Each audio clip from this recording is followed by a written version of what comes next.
Hey everybody, welcome to Illustration 762.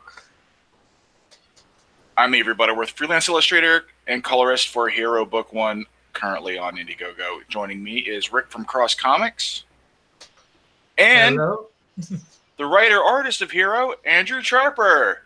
Hello, hello. What's up, guys? Hey, and looks like we got a Sleestack snuck his way in. Hail Hero. All right, Sleestack, what is up? Hey. Hey, Lorenzo, I was telling Avery this morning that I had such a great time after the stream going through the comics. Yeah. That we should have made that a video. No. Dude, if you've got more boxes, we can do that tonight on this stream. Absolutely. I have got to show you something that I found that I got giddy about and then heartbroken all at the same time. Oh, fantastic. Yeah. I found, he likes to hear you that. Yeah, I found a box that was filled with books. Are you going to show it now? Well, I can if you want. It'll be really quick. It'll be really quick. But all right, let me stop sharing and let me present you. That way we can talk. All right. But what you're showing us stays up. All right, let me go grab the stack real quick and show you what I got. What I found. Now I knew I had these. But I had no idea. Oh crap! What condition or value they were. Oh, cool. This is like the first 30 issues of the new Teen Titans. You see we're giddy and then you disappointed? Oh, no, yeah, trust me, it gets worse. This I issue have that issue. This looks great. You have this issue? Yeah, I'm pretty sure I do. In near mint condition, it's worth about $40. That's the George Perez run, correct? It's the George Perez one, but look at what else I have. That's the stuff I want to check out. Teen Titans. Wait. I moved it over somewhere. There was supposed to be a dramatic reveal, and I screwed it up. Yeah. Issue number 2. Ooh. Nice. In mint condition, this is worth $180. Oh, look, Starfire's on the ground. Dying. Oh, I think Raven. Well, that looks like it's in. That looks like it's in mint condition. That's got to be very fine to. No. Heal Raven. Trust me, it gets worse. This is the first appearance. It doesn't work if there's not other people saying hail in a silly accent. It's the first appearance of Deathstroke, who, if you guys have known, is actually gotten kind of popular. But I opened it up. I just like it. I just like seeing Raven on the ground. And Raven. I mean, Raven being standing up and Starfire on the ground. What's wrong with the book? Great. I opened it up. I mean, it looks gorgeous. The cover looks fantastic. The interior pages are nice. I got all the way to the very end, and I noticed there's chips. Look at that. That still could be considered. That's a moth or a bug did that. I have no idea what did it, but a bug. What are those? Silverfish. Ooh, quite possibly, because I have found some in the garage, in the shed. But yes, that's silverfish, buddy. Oh, this is $180 comic that probably is now worth $20. Oh, no. Silverfish, buddy. That is silverfish damage. What's a silverfish? It's these little. They're these little flat, multi-legged little bugs that eat paper and stuff. Yeah, well. Oh, these comics.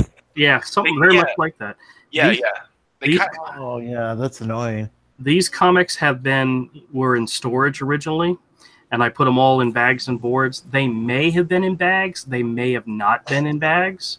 So there is absolutely a good chance that's exactly what happened. Yeah, Silverfish got it, man. Oh, that's disappointing. But how many of those books did that happen to? Oh, I don't know. Actually, I didn't even open up issue 1. I just checked out issue 2. But let me. That's the run of stuff I want to get when I say I want to check out Teen Titans. That's the specific stuff. Yeah, dude, wait till I show. Cool. Wait till I show you some of these covers. This one's actually pretty nice. It's a little rolled on the side, but let's see if there's. No, this one's good. Yeah. It figures the one that's worth the most money, right? Yeah, that absolutely does figure that they go after. I mean, hell, they like good paper, I guess, you know. Yeah, if you get rid of those, give them to Avery. Yeah. And if Avery doesn't want them, give them to me. Please. Well, this one, I'll pay. This one, I think I may just get graded just to see what it comes in at, because even a low 4 is still worth $20 or $30. So we'll see. We'll see if I get around to it. But you got issue 1. That was issue 2. This is issue 3 with Dr. Light. Wow. Remember back when Dr. Light was a joke before what was that crossover? Oh yeah, I know what you mean. Identity Crisis. Yeah. Right now. You really have issues with that number 2. Yeah. Oh, is that Starfire being flying into the air? Yeah. Oh, that's great. Actually, I don't have issue 4. I wonder what 4's, but there's issue 5, and that's a really nice looking one. Issue 6. See, this was the thing. Fun. When was this made? This is 70s? Very early 80s. Early 80s, yeah. Oh. And to be quite honest with you, and to be quite honest with you, Avery, these were not mine. They were given to me by somebody we both know who actually collected comics back then. And I don't even know if he knows I have them. So 81. Oh. Yeah. 81 was April of 81, which means the first issue was probably published in 80. Yeah, DC held their prices down for a while. Yeah, that is cool. 50 cents. This was before I started collecting. This is about 5 years before I started collecting. Yeah, I didn't start really collecting till X-Men Inferno era. Yeah. And until then, it was just I bought comics, and then comics got tore up. I never remember seeing anything this cool in stores. I don't remember seeing comic books at all. How old are you? Really weird. How old are you, Lorenzo? 8 ballpark? In human years, not Sleestack. Yeah. Oh, I don't know, but that would have been when I was a little kid. Yeah, because in the early probably elementary school, might have been probably elementary school age back then. Yeah. In the early 90s, comics left the newsstand. Well, this is issue 7, and this is issue. Well, they didn't leave, but they got more popular in the stores because I remember still seeing them in newsstands in the 90s. Avery, look at this cover. Puppets on a string. Well, some point during the 90s, they left and went totally direct market. Avery, look at this issue. It covered issue number 9. Yeah. That's awesome. We're probably all roughly around the same age. I might have that one. Terminator is back. Well, what's really cool is like the first 20 issues of this in near mint condition are worth between $10 and $12 a piece. If I had not gone through that box, the guy across from me would have picked these up for $1 a piece, you know? Issue number 11. Yeah, I know. I pulled them out. Okay. Oh, wow. Holy shit. Oh. Who drew that? Oh, that's still George Perez. Wow. All right, check this out. I like this kind of stylized. Well, back then, when a great artist got on a book, they kept him on it for months to years. And he might have like a fill-in issue twice a year where he can take a little break. Look what's written up in the corner of this issue. This is issue number 12. See the film Superman 2. So, yeah. Superman 2. Wow. Ooh, here's a really good Doom Patrol cover with a Robot Man. Man, that's awesome. Yeah. And then that's issue 13. This is issue 14. The quest for the killers of Doom Patrol continues. Yeah, well, it seems you really have a lot of issues with the new Teen Titans. Yeah, I do. And this is issue number 4. I'm just ignoring him. I'm just going to agree and move on. Who's the guy on the other, on that other cover before that? This one? And the guy with the red and white? That's Beast Boy.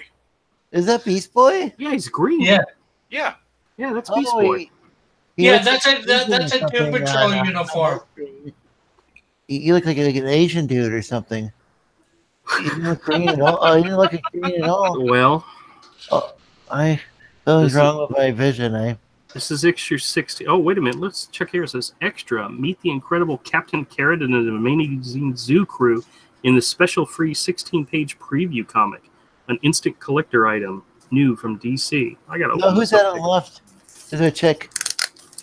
Who's the chick? Yeah, on the left with the big hair. That's Starfire. Is that Starfire? Well, I'm assuming so. Let's see. Yeah, The, that's like, Starfire. Yeah, 1980s, it's like big 1980s style hair. Yeah, man. That's classic Oh. Starfire, dude. That's how I always think of Starfire. That's when she was cool. Oh yeah. Starfire Unleashed is the name of this issue.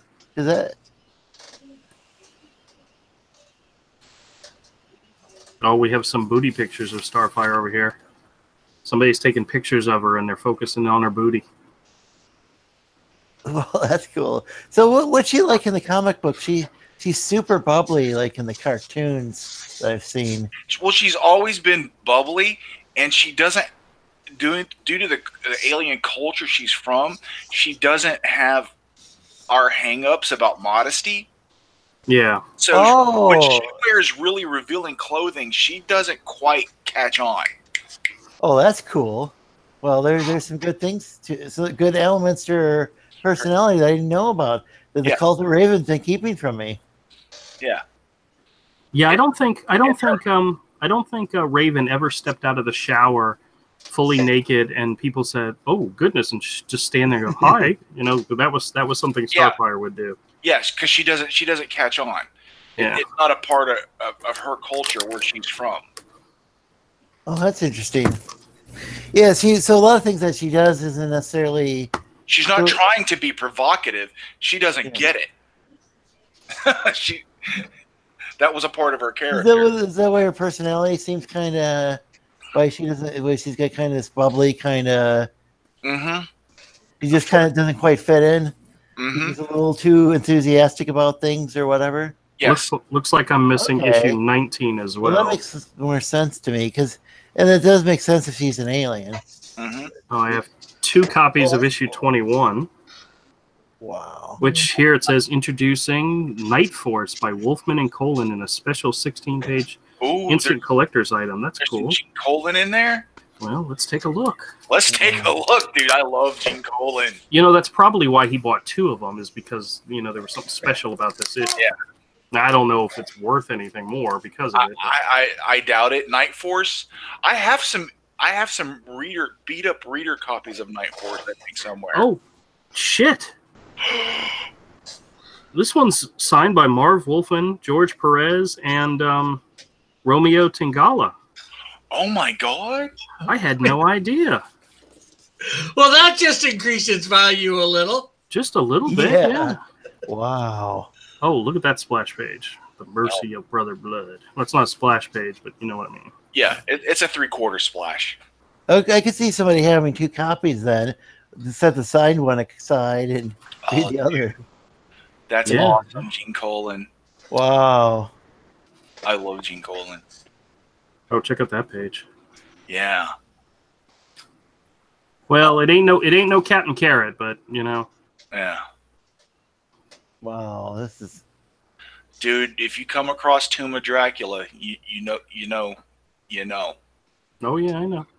Oh, this is amazing. Wow, I didn't realize. I like there was a scene. It looked like there were these people in robes and stuff. Oh yeah, dude, Gene Colan. Dude, you ought to see. I wish if I had my camera set up, I would show you some Tomb of Draculas I have. You can go watch the video. I wonder if the other one's signed.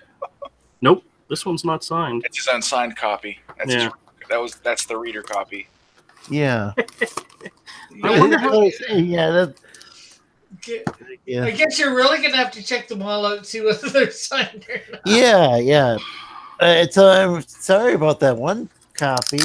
Yeah, I know. That's it's awful. all somebody took a pen to it and just marked the crap out of it, man. Pissed me off. I should just throw it away. It's not worth anything. You can just send it to me. I'll take it. Well, or me. Cult of Raven.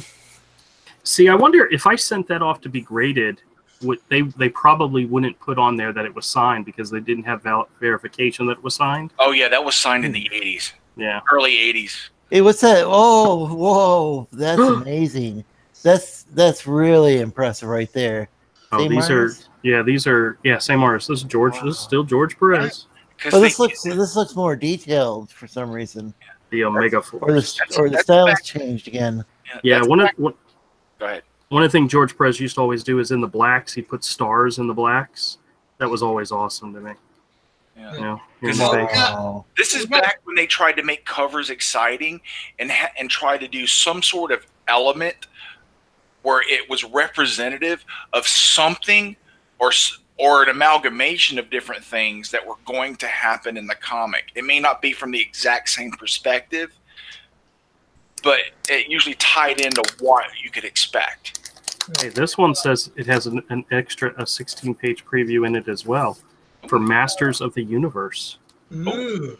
Was we have PS Melter in the chat. Hey, what's up, man? What's up, PS? Hail PS Melter. Man, look at these pages. These are awesome. Fantastic. William. Let me see what the Masters of the Universe preview looked like. See if it was He-Man or not. Yeah. Kurt Swan and Dave Hunt. Was He-Man published by DC? Yeah. Yeah. He still is. Really? Yeah, there we go. All the main characters. That one right there. Wow. Dude, thumbs on it. That panel with him with the sword and his arm out. That is cool. Yeah. Hail Skeletor. Yeah, man. Wait a minute. Is this still a Master of the Universe preview? It's got Superman. No. No, it is. Oh my God. Yeah, it was probably a crossover that they had. Oh, he went to He-Man. That is so cool. Oh wow. Yeah, see, because this is Masters of the Universe. There's Superman, like flying past Skeletor. Oh, he stole his sword. He stole Skeletor. Perfect. Spoiler alert. Oh, I forgot about that. The swords joining together. He-Man and Skeletor's swords. Yeah. Did he cross the streams, so to speak? Yeah. Yeah. No, they just crossed the swords. They sword fight. Check it out at the very end. He-Man and Superman are standing next to each other, and Dude, I'd love to have that original page. that would be so cool. What's a Kurt Swan page? That's probably worth a lot of money. Oh yeah. They used to try so hard to make comic books exciting. Yeah, and cheap. Dude, look at the cover price, 60 cents. Yeah, plus, it included it's a regular size comic plus a 16-page preview in the middle of it for 60 damn cents. I'm on board for floppies, for ordinary floppies being as cheap as possible, but I'm also on board for high prestige format books too. Yeah. Whether it be double size issues, perfect bound, the European model of just straight to graphic novel, not breaking things up. Yeah, newspaper is good. Newsprint is good. PS. Oh, this one has a 16-page preview of Atari Force in it. Now that's crap, but we can check it out. What are you talking about? Atari Force was Jose Luis Garcia Lopez, man. Well, the cartoon was trash. Oh, I never saw the cartoon, but the comic. Let me see if this one just happened to be signed. Oh. Nope, it was just. You whizzed past the cover. Oh, wow! Look at that. Oh my gosh! Splash page. Runaways Part 2. This is where this is them getting into social. You know. They talked about stuff like that, but it didn't seem as just didn't seem as preachy. Well, how did Starfire get so proficient with hairspray? It was the '80s, man. I know, but. I think it's just naturally like that. Yeah, in comics, they used to just do stuff because it looked cool, and you just ran with it. Sounds good to me. Here's the Atari Force preview. They seem to do the opposite these days. Exactly. With the mainstream comics. Oh, it looks bad. And this isn't. Nobody likes. This isn't Jose Luis Garcia Lopez. It's Ross Andrew and Dick Giordano. And pretty darn impressive. And characters spend half the issue sitting and drinking coffee and talking about donuts. Yeah, it doesn't make any sense. This is the original Atari Force. It was the redo one that had Garcia Lopez in it. This is the original one. Oh, okay. Oh my God! Look at the frog dude. Good. Look at the frog dude. Yeah, I noticed that as well. He's saying, "Now, alien. Now we finish it." Is that an alt-right Pepe? There's always a good chance. There's always a good chance. Because it's a frog. Is it a pre-cyber frog? Yeah. Alt-right Pepes. Well, I've seen, I've seen Bernie Sanders Pepes. I've seen all sorts. Yeah, it's just a lie they put out there. Yeah, because they were getting their butt kicks meme wise. People. Yeah, during the meme war. Yeah, well, they lost horribly. Yeah, it's. There was a. If they can't defeat your argument, they immediately try to demonize something about what you're doing. Like them saying the OK symbol is a white power. It's I think there was something invented on 4chan as a joke. Yeah. But they ran with it, and they still run with it, even though, like, you idiots, you were baited, and they refused to admit. There's this liberal news publication. I can't remember which one. I don't know if it was Mother Jones or what, but they were trying to analyze how memes work, and by trying to break it apart and figure it out, they just kind of ruin the joke, and they just don't understand. People don't understand it. It's really weird because, like, 4chan used to have quite a few people on the left on there, and it's just all of a sudden the left decided they couldn't meme anymore. They couldn't figure it out how to meme. Yeah, because they don't. Like overnight, they forgot how to meme. I have no clue how that happened. They don't know how to joke. Yeah, just like all of a sudden they forgot how comedy works. They just got all uptight and politically correct. Yeah, and the OK symbol can mean a lot of different things, but it's mostly a gotcha. Yeah. You know? It's only like that game where you make the OK sign and you hold it down, and if you get your friend to look, you punch him in the shoulder. Yeah. You know, this is very interesting. Issue 28 of the New Teen Titans. What's up, Turtle Rabbit? Terra. It's got Terra. It says introducing Terra. Is she friend or foe?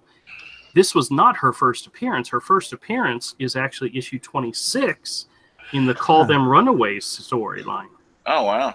Which it doesn't make the issue's not worth that much more. Like, this is like an $8 comic, and that's a $6 comic, but that is a freaking cool cover. Yeah. Because George Perez knows how to draw rocks.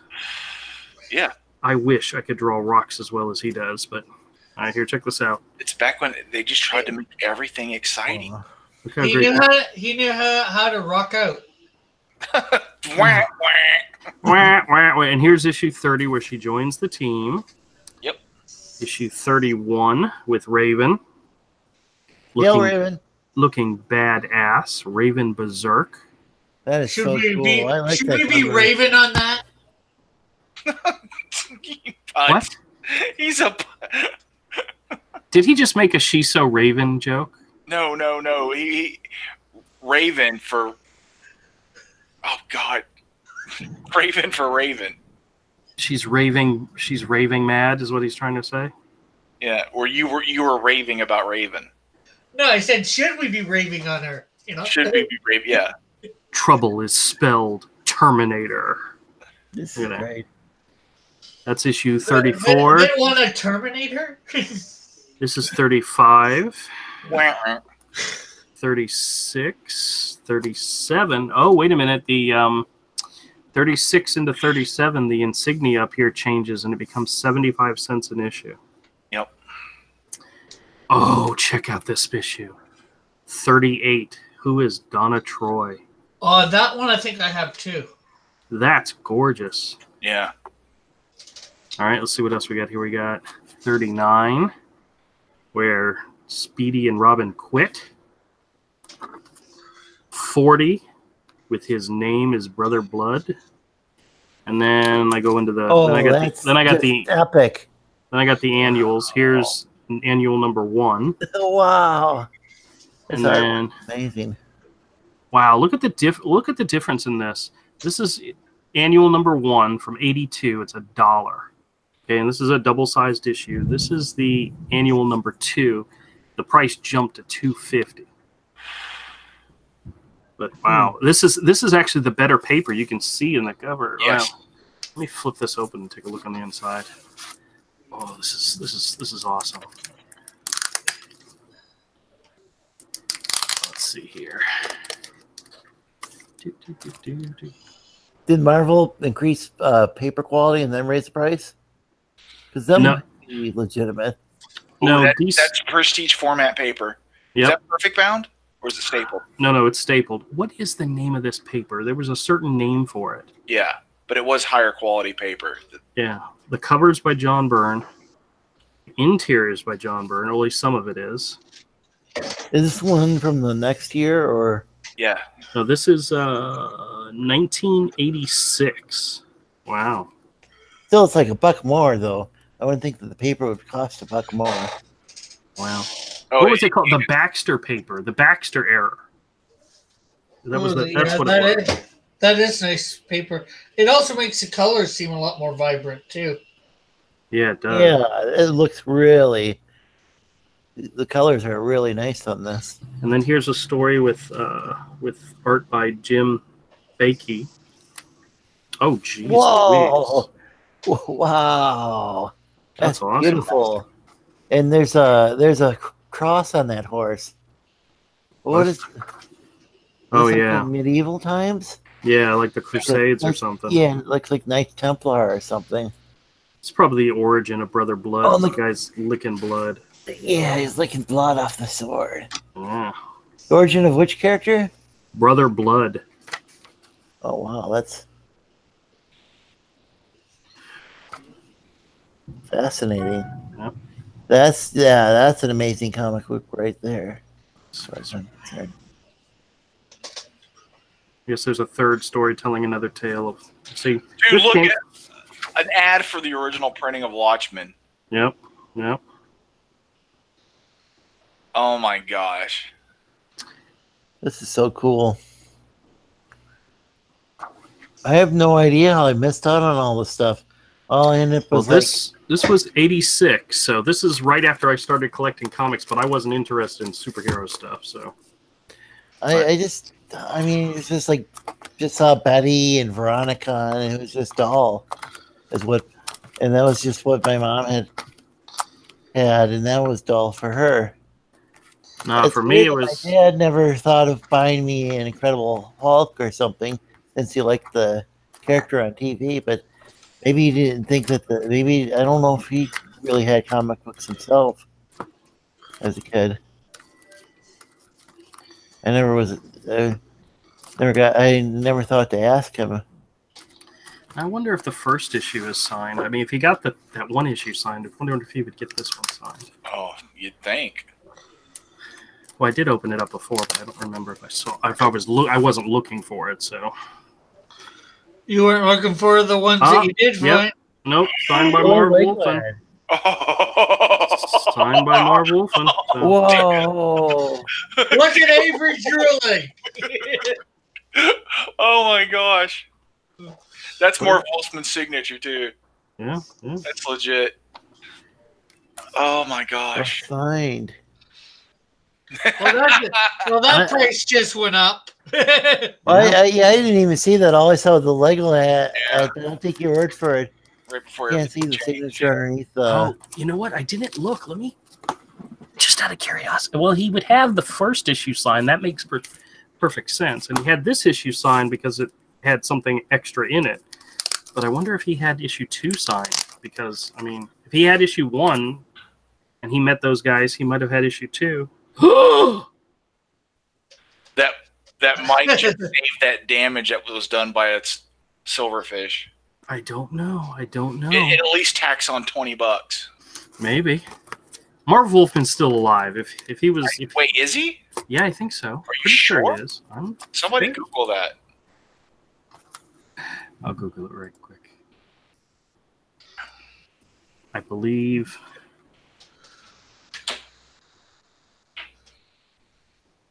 Marv Wolfman. Born in 46. He's 72 years old. He's still alive. Yeah. Cool. So, still kicking. Great. But I wonder if he had issue 3 signed. I mean, now it's time to go through every issue and see whether they're signed or not. Nope, issue 3 is not signed. So we got 1 and 2 signed. 1, 2, and 21. What a weird combination. Yeah, well, there could be other ones signed. You'll have to, at some point, you'll have to go through them all and check which ones are signed and which ones aren't. You had a good hunt with 2, but that 21, that seems kind of random. Well, it was a particularly good issue. The person that I would have gotten these comics from always felt there was opportunity for investment. And if you got somebody to sign something, if it wasn't a number 1 or a number 2, it had to be something special. And that one had preview in it.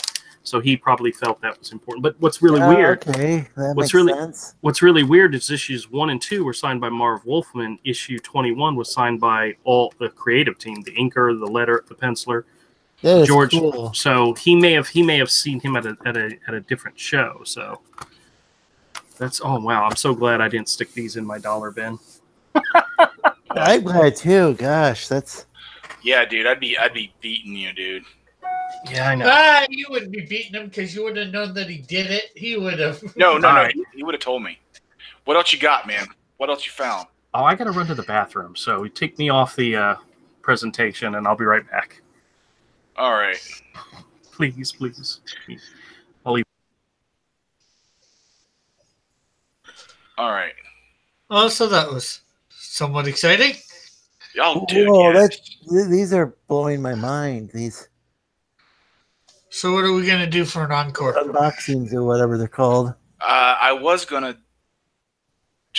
we were gonna chat while I colored a page, but Chrome just froze on me.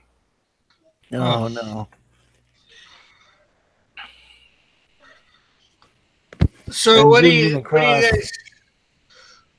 guys think about the new rule for streaming off phones, mobile Oh, I device? just heard about that. One now needs to get how many? Is it 1,000 subs? Yeah, Subs, you know, now I need 1,000 subs to do mobile. To film off do a live stream off of a mobile. Yeah, that's ridiculous. I don't see how that helps anybody. Yeah. I think Avery's going out and in since his Chrome's not working, as he said. Oh, yeah, I can't hear him. Yeah. So you notice the Canadian Shield, of course. Yeah. There's some character with a W though. Right there, that's the Wiz. He's my All Tony right. Stark. Welcome back. There's 2 of you. Oh yeah. Glad Hey, I can hear you. Chrome crashed on me. Yeah. Yeah, that sucks. Now I got to figure out which one's working for me. Which one did you come back in on? Are you still in on your computer, Chrome? No, I'm on Chrome now. Okay. Chrome only reason- crashed. Yeah. Let me eject one. Let me see what happens. There we go. I'm good. Excellent. Okay. Yeah. So what do you think, Avery, of the new rule that Google did? I don't know. You need 1,000 subs to stream mobilely, off a mobile phone or tablet I don't care. or. It's not on my radar. It makes it so that some Comicsgate channels aren't able to stream their art. So I don't see how that would have. Get a webcam and use your computer. Yeah. That's what I'm going to do. I have the cam. I could set up my art desk and do what Andrew just did if I would just set it up. Oh no! Why am I still showing on What? the live stream? It's still my table. Well, Did you I changed it. Then it kicked me. Okay, so it did. The change didn't take. This has been on my screen the entire time I was gone. I'm so sorry. No. See, right after you left, when I went to change it, Yeah. Chrome crashed on me. Oh, okay. Well, I can I make an announcement? No. Sure. What are you going to announce? Avery has offered to do something that he and I have never, ever done before.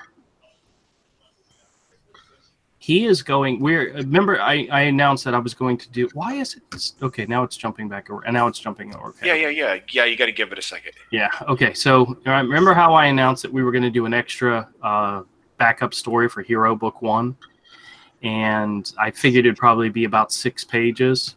Well, I went ahead and sat down and redid the layout while I was at the flea market today. It turns out it's going to be 7 pages, but Avery has asked to ink it. So I'm going to pencil it and then hand it off to him to ink. This is something we have never done together. No, not true. Yes, it is. No, I've inked you before. With what? One of your Batgirl drawings. Oh, I'm talking about a story. Oh, a story. Yeah. Just a sketch doesn't count. Actually, remember that cable drawing that we all worked on? Mm-hmm. Where I did the layout, and then was it Todd that did the pencil and you did the inks? Mm-hmm. Was that it? Oh man, I gotta find it. I know I have it. It's a gorgeous sketch. It's unfinished, so that you can see all of our contributions to it. But Avery knocked it out of the park inking it. So and that was 20-something years ago. That was a long time ago, yeah. But I still have it. I still have it somewhere. I'm gonna have to show it off. But dang. But one of the things I'm going to do with this story is I'm going to do it on 16 by 20 illustration board. Oh, okay. Yeah. Well, that's what I bought the illustration board for, was to do the cover and to do the extra pages. Mm-hmm. So you can go as crazy as you want to go crazy on these pages. Cool. So, but yeah, I did the layout, and turns out it's going to be 7 pages. Okay, cool. It's pretty much exactly what I told you with the story wise. So, I actually did some more instead of just laying it out. I actually did some quick sketches, panel sketches. I'll show you some. Okay, cool. Hold on, let me. Now I got to present you again. Okay. All right. Do you remember in the story where where I told you the rats the one rat finds the crown? Mm-hmm. It's going to look something like this, where he's picking it up and he's looking at it. His neck's going to be a lot skinnier. Mm-hmm. But then he puts it on his head, and he's like kind of floating around. And the other one comes up behind him, pops him on the back of the head. Pretty much so. This is me working on the layout. So cool. Yep. So where is Hero at, anyways? Oh, you mean the campaign? Yeah. I don't know. We can go look real quick. I know I got at least 1 or 2 new backers. I'd back it if I could have that tier where I can buy 2. Oh, has EVS gotten back to you yet, Avery? No, Andrew's the one that needs to set it up. Yeah, I reached out to him. I haven't heard anything back yet. I'll follow back up again. Because it's Andrew's project. Yeah, I know that. He just knows your name. That's why I was. Yeah. I've spoken to him, and I told him Andrew would contact him. Yeah, I know. Okay. You got to remember, Ethan's extremely busy. Yeah. just a way. Yeah, I've heard so many times people had some sort of problem with him, and it had something to do with him not catching all his emails because he hits like 1,000 or so. He gets so many. Yeah. You can't get butthurt if it takes him a little bit to get back to you. You can't. Yeah. The dude gets hounded. You gotta. Out of all the criticism somebody might have for somebody, it's that sort of thing is like, when somebody's that famous. I was just wondering, whether he had, But I have spoken with him. Yeah, I spoke with him last week. Yeah, I just with him saying that in this stream and all that. Mm-hmm. That was very. very, very gracious and generous of him. Yeah. And if it happens, it happens. Hey, if it gets too busy on him, he might not be able to. And that's cool. That's cool. You know, you have to be understanding of that too. Yeah, of course. You know, everybody's always understanding it. You know. And I just was, like I said, I didn't know whether he had gotten back to you yet. Yeah. That's we were looking it's at, not really something I want to talk yesterday, about. Right? What? These were comic books we were looking at yesterday, right? Yeah. These are ones I put aside. Yeah, I kind of didn't want to talk about that on air, Rick. Oh, sorry.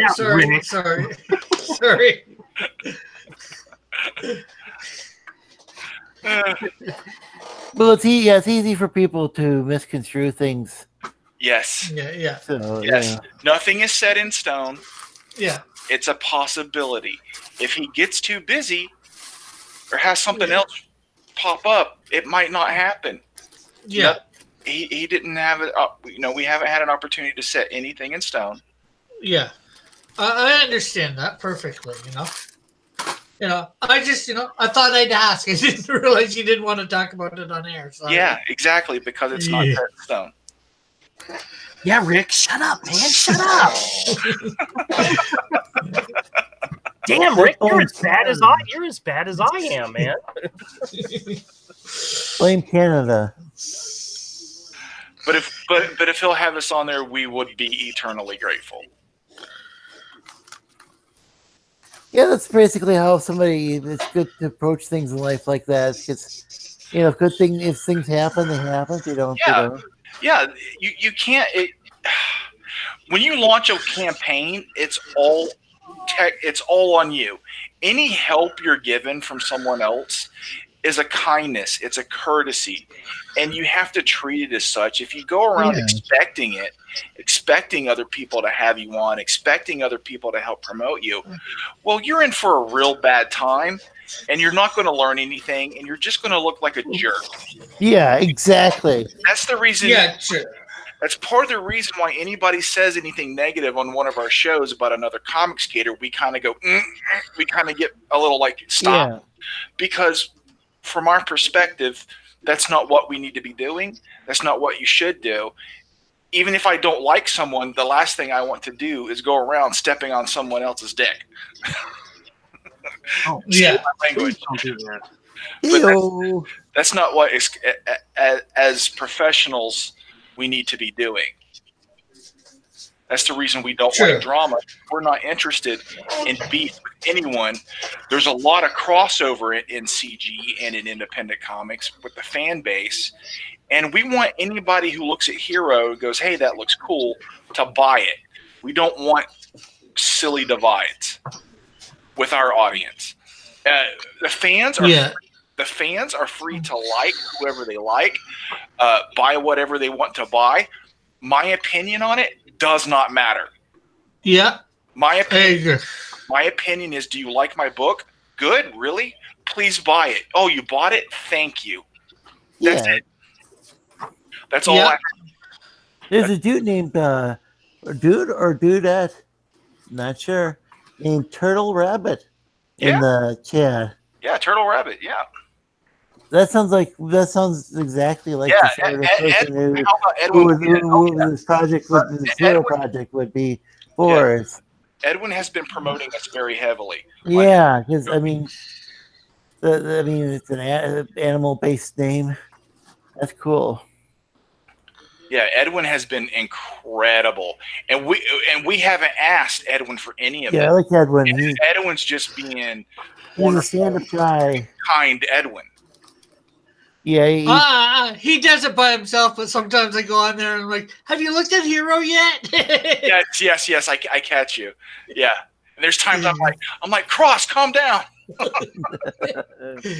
the last thing I don't want people to also perceive us as a nuisance looking for promotion. Yeah, well, see, it's somebody else other than people who. Yeah, there's some people who sometimes take advantage of things. I won't say any names. I'm just saying hypothetically, somebody could take advantage of a situation and get too greedy. Hypothetically speaking. But the The thing is, it's different. I'm the one doing it. I'm not. Yeah. Yeah, I'm associated with you by being friends, but other than that, yeah. So I'm just doing it on Yeah. your behalf, but it's of my own free volition. We're on the and I want to be friendly with just about everything. I want to be friendly with everyone. Even if it's someone I disagree with, I want to be friendly and I want to be civil, even though my sense of humor gets a little rowdy sometimes. Isn't it funny how that used to be how the business worked? Even if you disagreed with somebody on any level, you still could be friendly with them. Yeah, that's how I came up trying to break in. I never got big. I never got hired at Marvel and DC. I did do stuff at Heavy Metal and at Image. But that's just the way it was back then. Yeah. Isn't it weird how that used to be the norm? That used to be the norm. That used to be what was expected of you. Yeah, that is true. And that's what we were taught. That's how people talked to us. The professionals we met who were helpful. And that's what we learned. Some of the stuff today, the way people act on social media towards their fan base, towards their customer base, 20 years ago wouldn't fly, man. It just was not the norm. It's not what you saw. Yeah. I don't know what this new crap is, but it ain't helping. It's not selling any more comics. It's not good business. Forget about anything else. It's just simply not good business. Absolutely. You can't keep kicking your customer base in the face and expect them to just keep coming back. They will walk away. And we're seeing it. Yeah. I want as much of our products out there as we can get because if they don't want your money, we'll take it. And we'll just say thank you and mind our own business about what you believe, what you vote, what else you like to read, what YouTube channels you watch. We don't care. It's not our job to police your activity. Yeah, you just care about one thing, the green that they're putting in your pocket. Yeah, we all live in each other's pockets now, plus half the country's nuts. We are set up to take cards, by the way, just in case anybody needs to know that. Plus, you want to do is you also want the customer to be happy. Exactly. We want you happy with the product and happy with your experience of buying it from us. Since we're following the model of buying it directly from us, we're not really could Hero someday eventually be in comic shops and bookstores? Yeah, maybe. Certainly. It could happen, but the real money isn't getting you to buy it directly from us. Yeah, especially for use because you lose less money that way. Yeah, because listen, it's a big deal for an independent book or independent graphic novel to sell 3,000 copies these days. Well, if you're selling 3,000 copies through the comic stores or through the bookstores, you're making nothing. Yeah, and there's the fact that they put the price up from what you get too. Mm-hmm. Yeah. The profit is super slim. Because a Diamond takes a cut, and then the store sells it for the cover price. It goes to the store for about half the cover price. Yeah, and Diamond gets a cut. There's no money in that. What's up, Kodiak? Yeah, we want to try to be friendly with anybody. We don't care what else you like, except for Kodiaks. We don't like them. You don't like those big bears? I'm fairly certain their money is furry and not green. So, I've never actually accepted money from a Kodiak bear. I'm almost certain it's not, Yes, you have accepted money from a Kodiak because Kodiak backed the campaign. Oh, well, I guess he has a Kodiak credit card then because that's the only way we would have taken it from him. I'm sure you'll be able to bear with it. I am almost 100% certain that he's used that joke before, Avery. Yes. It's unbearable. I think he's used that one too. Yeah. Hey, if they work to get somebody laughing, why not? And if you whenever you add that tier level, you'll have a sleeve stack back in your campaign as well. Oh, my good God, I'm going to do it tonight. I promise. Oh, I have a new a flea market story to tell you. Oh, please do. Oh, please do. Regale us. Please tell me you ended up checking your underwear in public. No. I did tell my mother that story, by the way, and she was horrified and ashamed. If she wasn't in the hospital, she would probably have gone into the hospital. Yeah, sure. After hearing it, yeah. Sure. So does this story have everybody fleeing the market? Oh, God. No. He keeps it in his bear wallet. A bear wallet. That sounds like something totally else. Woo! What about a bear sleeve stack love child? Well, my folks used to have this bank, and it had a bear and a donkey on it. And it was called the Bear Ass Bank. On a shelf.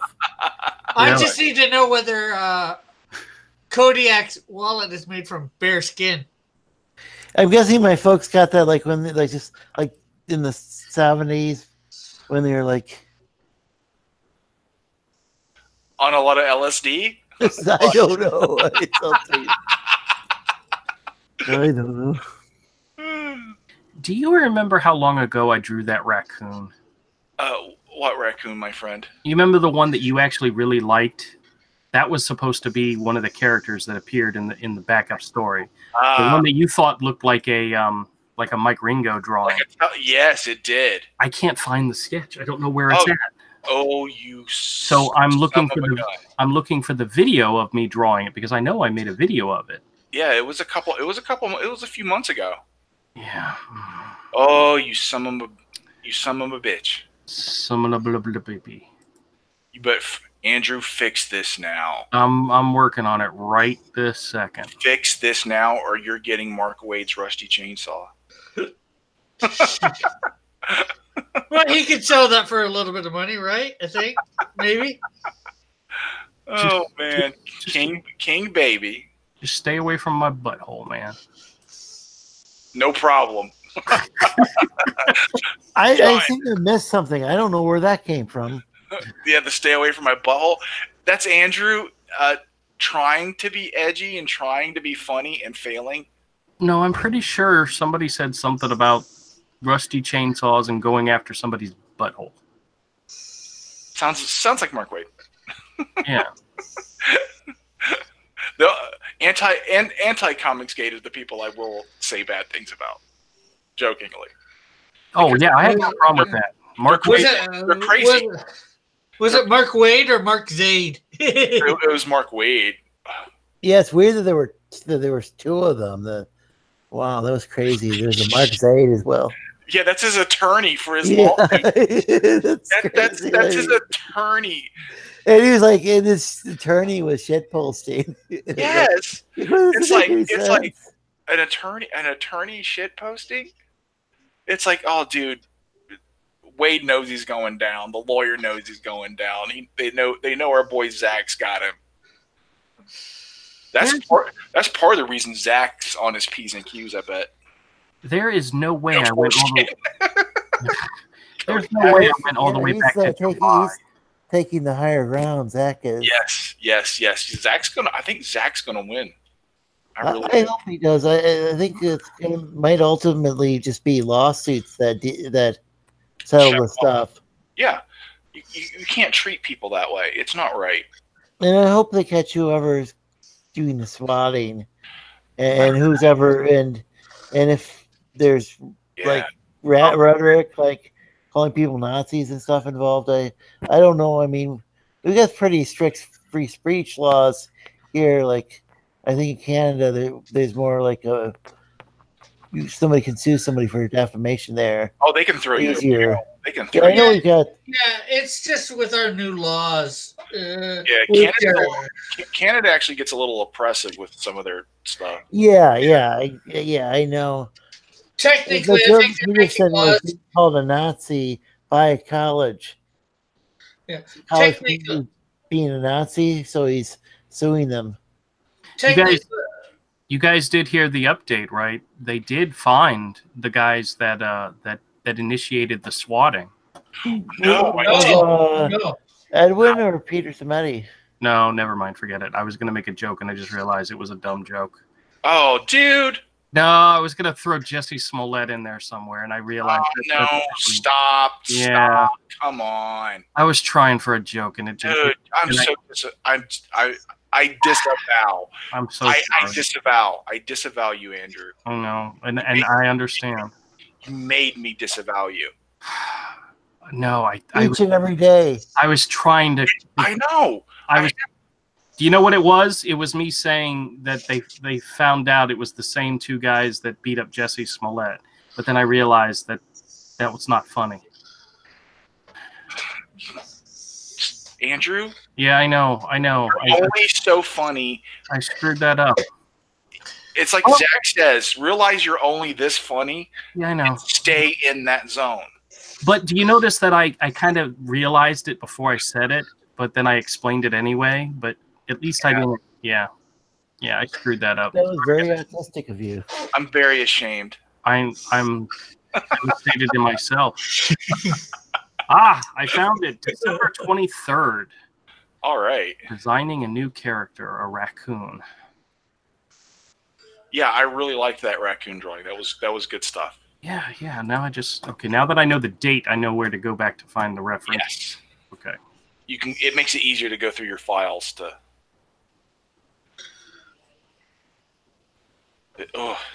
Yeah, you're right, Kodiak. No, he says not that would have been funny though, and then Andrew just bowed out of another good joke. No, it was a bad joke. Mainly because I couldn't figure out how to make the punchline work. I in my head I started the joke and it wasn't working. So. Yeah, that was a really strange case. And did he plead guilty? No, going around saying he wasn't guilty, I guess. No, he still claims innocence. But I mean, in court, they settled. They settled, and it's been filed away or whatever. Sealed or something like. All right, well that's technically politics, and we don't talk politics. Yeah, that's silly. So, right, Avery? Yeah, that guy. I'm already bored with that dude. It's like, dude, what a putz. Yeah. You cover the subject thoroughly by going, that guy's a putz. Yeah, I was just wondering if he was if he pled guilty, because if he did, I could have said something a little more than. Yeah, no, that didn't happen. Because if he's not guilty, then I don't want to slander him or whatever, even if he. Well, it was obvious that he was guilty.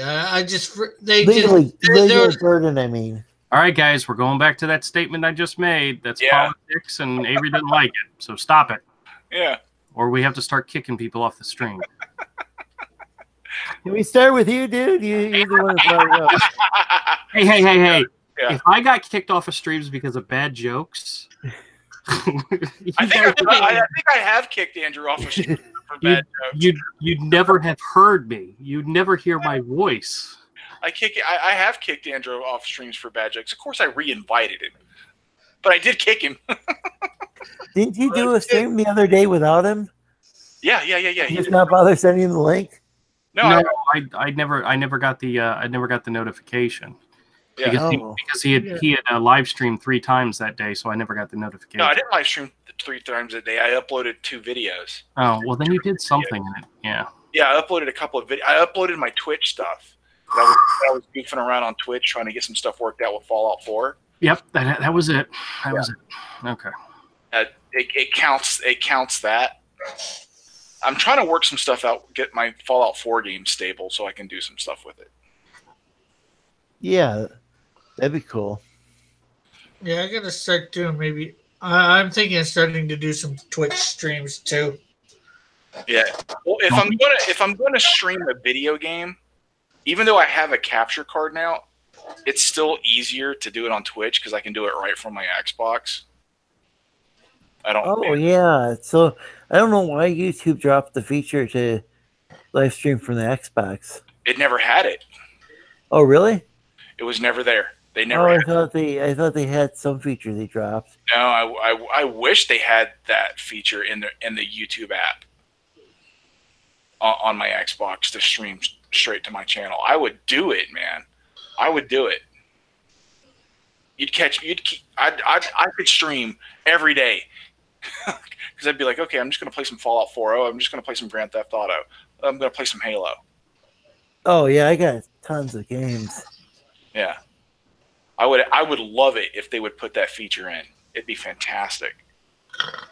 Can you download an app or whatever for it, or no? I have to use a capture card. I have a capture card and a 20-foot USB extension cable, so I can run it to my PC so I can stream.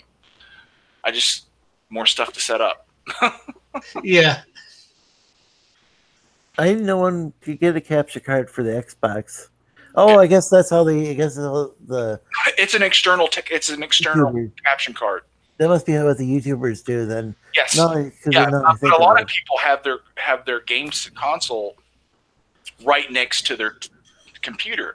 I don't want to move my console back and forth. No, that's not good.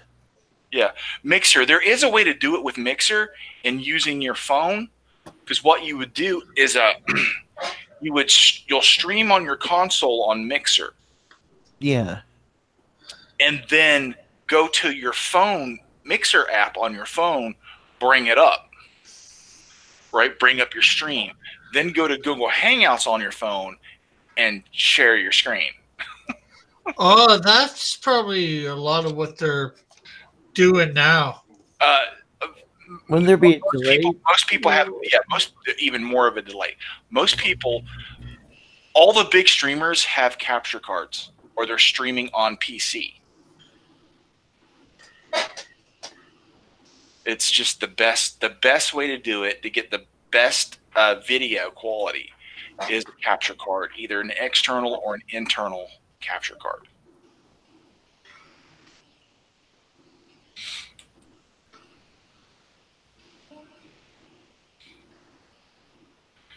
That's just the best way to do it.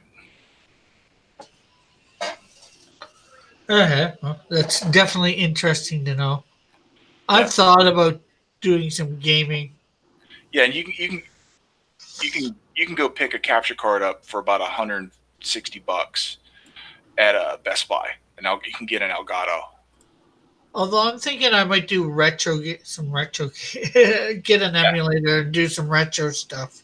Yeah, there's people that do that too. But I think I am going to have to switch to PC gaming, because some of the games I play are the Elder Scrolls and Fallout games, and modding is a big part of keeping those games interesting.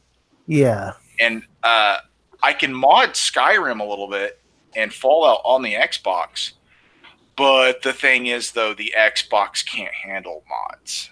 They also don't have the Nexus mods, I don't think, do they? Yeah. No. I have Bethesda Net. And I have some access to some mods that way. But the thing is, though, there's no script extender on consoles. Consoles don't have more RAM, things like that. So once you load up your game with lots of mods on the console, you get even more crashes. Makes sense. Even more than a normal Bethesda game. Oh yeah. Oh yeah. I can play Skyrim Special Edition or Fallout 4 and not have a terrible problem of crashes on the Xbox One if I'm playing unmodded. Once I start throwing in a bunch of mods, especially if I get the load order wrong, it's I'm lucky if I get an hour before a crash. What mods do you usually use? Mostly minor cosmetic stuff like costumes, but with Fallout, I'll have some stuff that helps out, like the settlement system, to make it more robust. Like my currently in Fallout 4, I've built a little comic shop in Fallout 4. Oh, that's cool. It is cool. Yeah, that's what my stream is called, The Last Comic Shop. My character's dressed as Deadpool. I've got Optimus Prime power armor. I've got a mod that added some new comic books, and I'm going around the wasteland looking for the comic books. Oh, that's really cool. You should try and put Hero in the comic book shop. I can't. I need a mod. I would need someone to build a Hero mod, an outfit that the character looked like Hero if they put the outfit on. I could get someone to do that if I had money to pay one of these mod makers. They take some of them take commissions, but they want to be paid and they deserve to be paid because they do really good work. Yeah. Well, no, I'm not saying as a costume to wear in the game. I'm just saying, like a comic book on the shelf or something like that. Oh yeah. Again, I would have to find someone to make it. That's totally doable. Not difficult. It's just I don't know how to do it. Yeah. I was just thinking if you're playing, and then that would be good advertisement for Hero. Oh, that would be cool. That would be really cool. Let me stop sharing. Hold on. Any idea how much they charge for people like that charge? Or I have no idea. Oh yeah. I have no idea what they charge. It really depends. Yeah, probably on how difficult the. Yeah. Because if I ever did it and got a costume, I was thinking maybe one of my characters. Sure. I'm going to screen share and show a little bit of my video. Yeah. Of me at the location where I built the comic shop, and that's cool. Okay, hold on. Let me back up a little bit. Okay, play.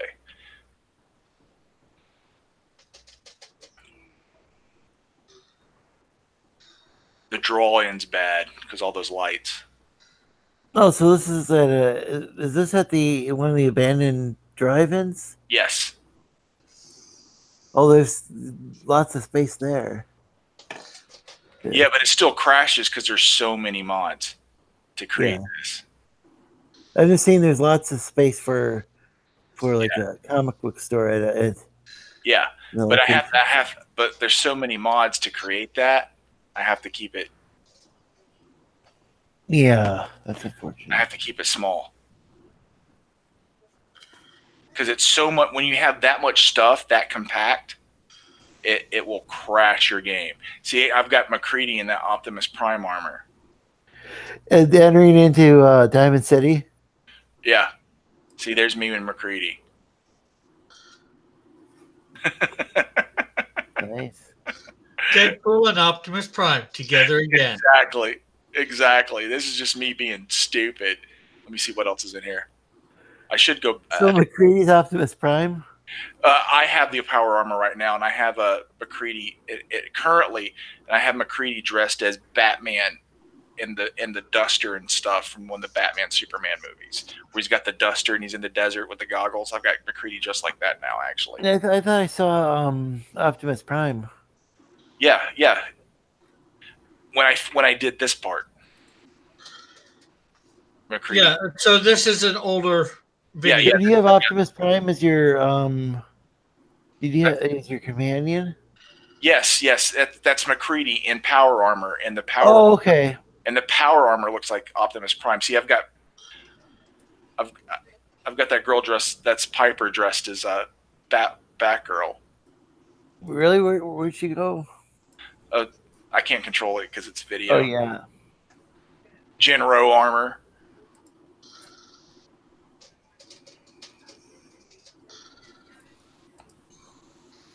He's having a lot of fun with that. Yeah, Predator armor. And that's where my game froze when I was making. Wow. Oh, Buck Rogers. I've got mods for the posters. I've got mods for all kinds of stuff. So is that online or that game? So if somebody came there, would they see that while you were playing, or No. It's Single Fallout player. 4. It's Fallout 4. Yeah, Fallout 4 is a single player. Yeah, it's a single player game. oh, okay. Yeah, I've heard of Fallout. I think I've played one of them. I think number 2, but I haven't gotten anywhere in it. Oh, Fallout 2. So you're playing the old school isometric game. Yeah, and I haven't got that far in it either. I don't think. Yeah, Or maybe I really like Fallout 3, New Vegas, and I do like some things about 4.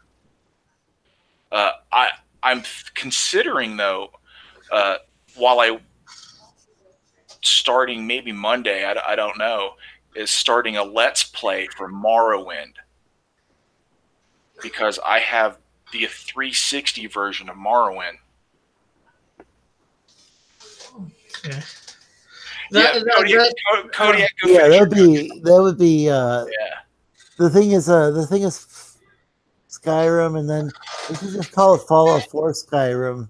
I mean, it's called Fallout 4 Fallout Skyrim or something.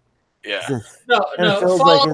Fallout's not part of this Elder Scrolls. Skyrim engine and some of the changes made.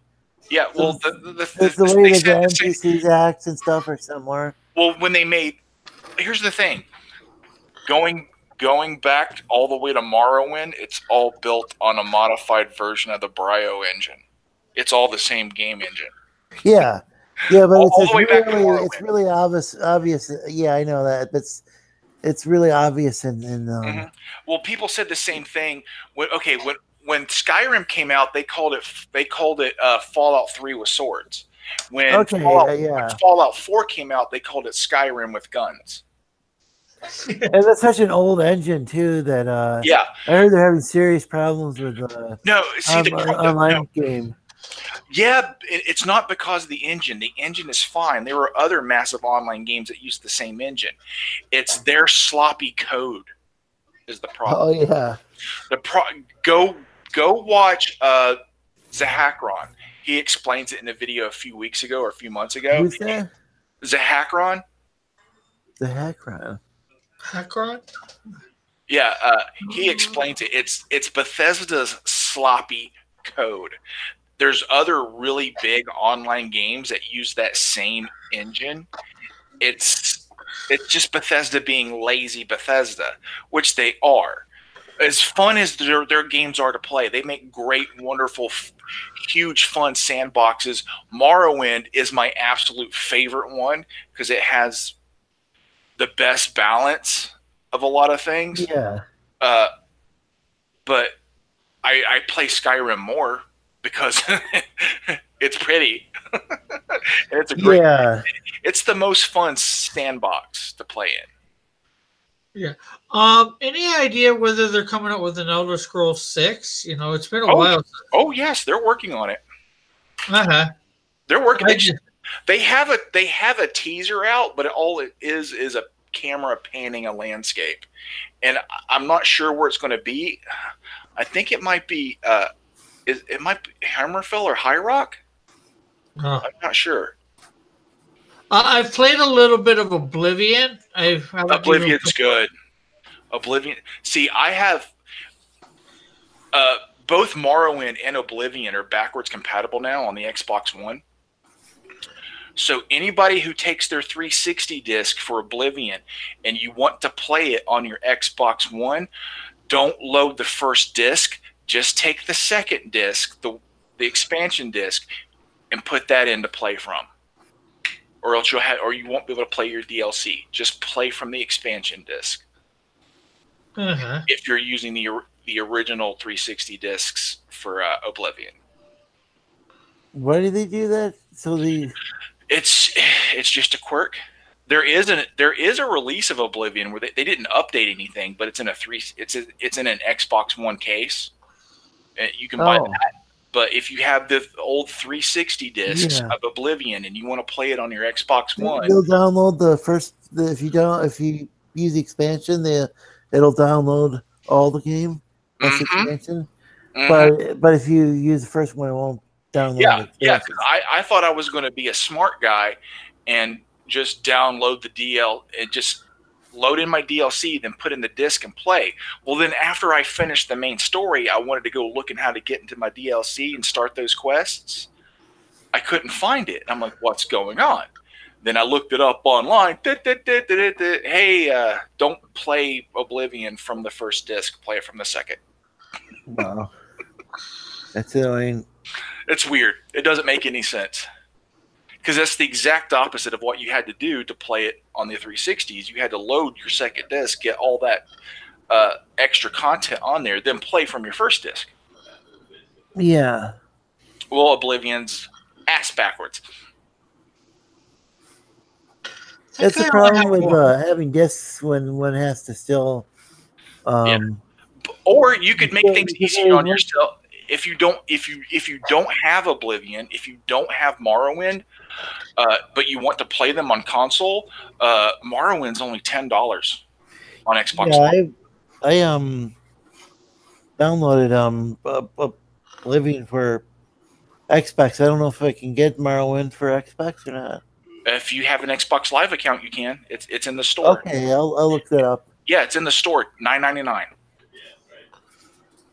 And it's the original 360 release, original Xbox release of Morrowind. Well, whenever I get all my money together for my missions trip, after that I might look into buying some consoles. Yeah, dang it, I am going to do a Morrowind playthrough now because I love those games, dude. Oh, I love those games. I love Elder Scrolls.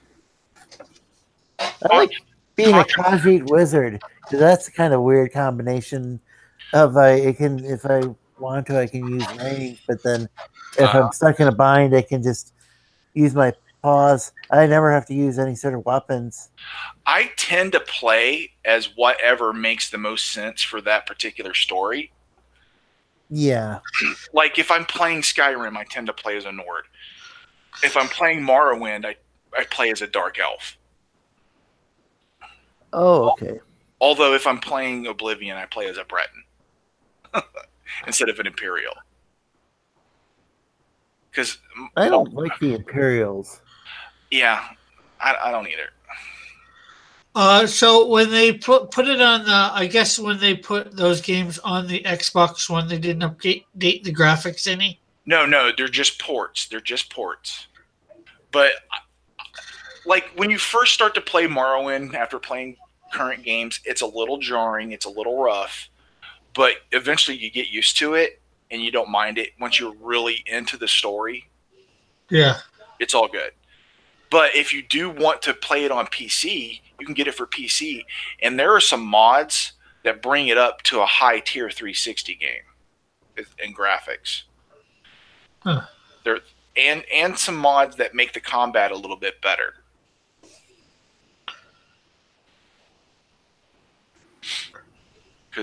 You can get mods to make, heck, there's people who have mods for Skyrim to where their Skyrim version of the original game looks better than the special edition.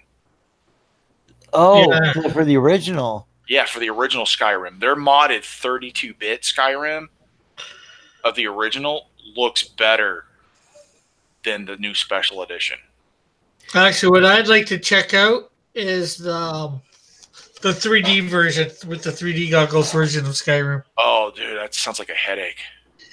It seemed like it would be difficult to play those 3D Bethesda games. Yeah, I heard Fallout 3 3D was a nightmare. Like you were going to get a headache.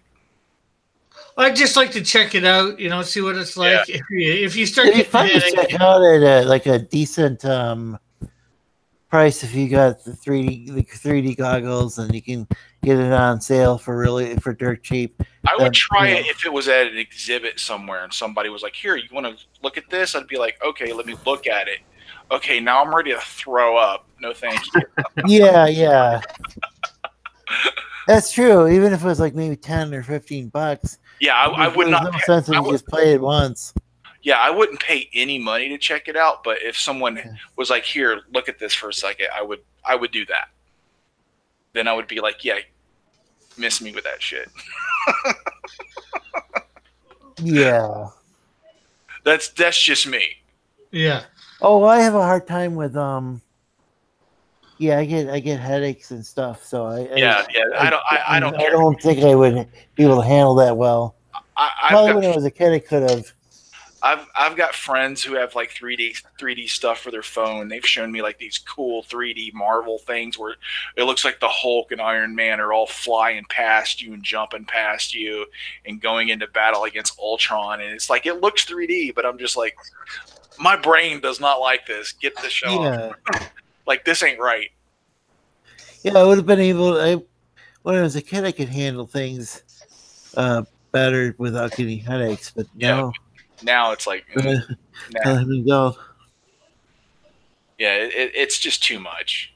Yeah, it's gotten worse over the years for me. So yeah, because your brain knows it's not real. Like, so your eyes and your brain are in disagreement, and it's very jarring. Oh, that makes sense. It's that uncanny valley thing. Yeah, and then the Bethesda games, yeah, some of their models are kind of wacky to begin with. yeah. So that'd be horrific to see a VR version of some of them. Oh, dude, imagine those weird faces in Oblivion in 3D. Oh, that'd be horrible. Yeah, dude, those creepy, weird, like, baby faces people have. It's like, it kind of looks like a baby, but it's also an adult. Like, is this person okay? Do they have special needs? That'd be terrifying. Yes. It's too much. Too much weird. Though if you do have special needs, don't let that stop you from backing Hero.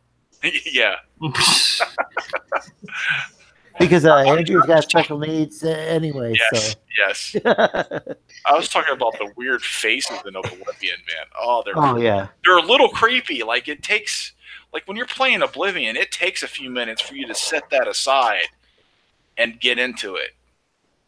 Like, once you're into the game and you're into the story and you're digging on that the crazy, massive, expansive lore in those games. Do you have you don't have Andrew Whiteboxed? No. Because he's going to town.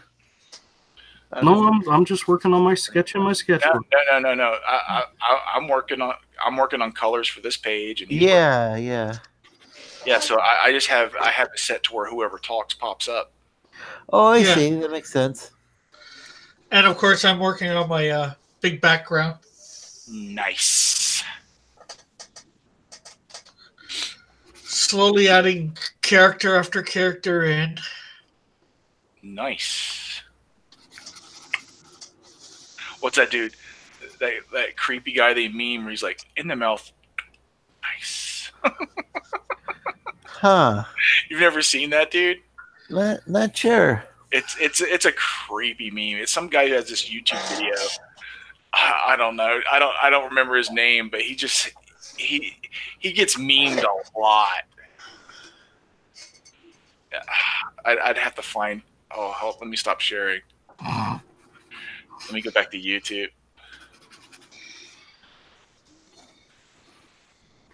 Avery gets distracted easily. I love memes. And that's why he likes me so much, because I'm almost a living meme. Yeah. With everything I do.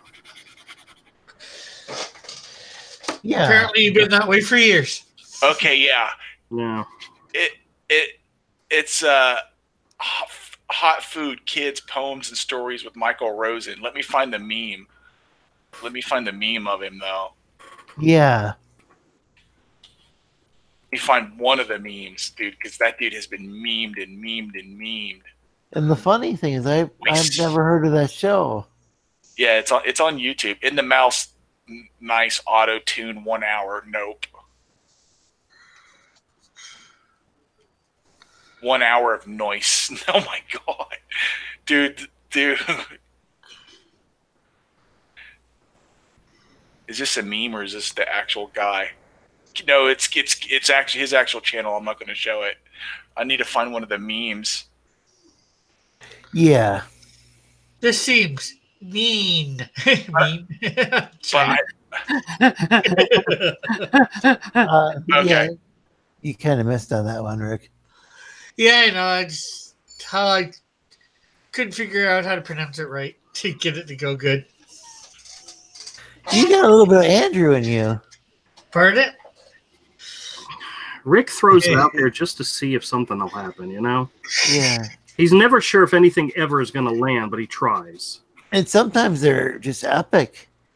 But sometimes. Yeah, like last night on Manny's when I used. The Good Dog press stream was hilarious. Oh, good night. All right. What did you do?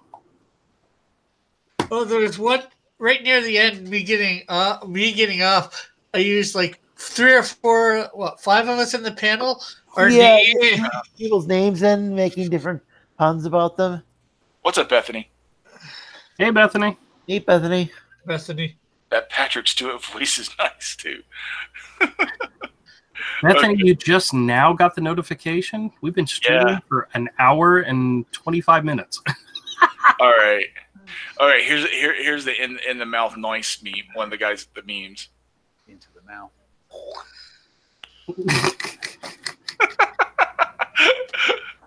Interesting. Yeah, and that's just become this big meme, dude. It's even an old meme at this point, because it's been memed so much. Do we see that again? I was on. I closed it. Hold on.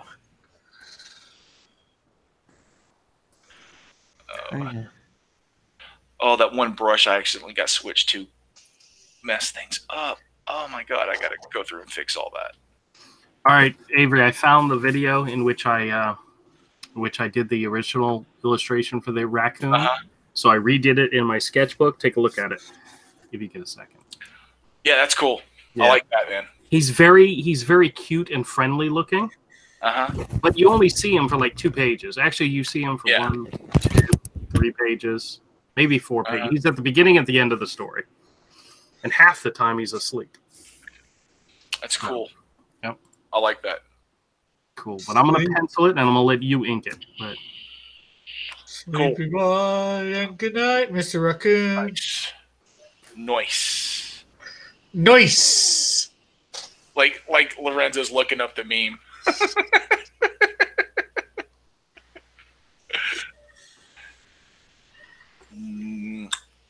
Nice. Hey, Bethany, do you hand stitch or do you machine stitch your quilts?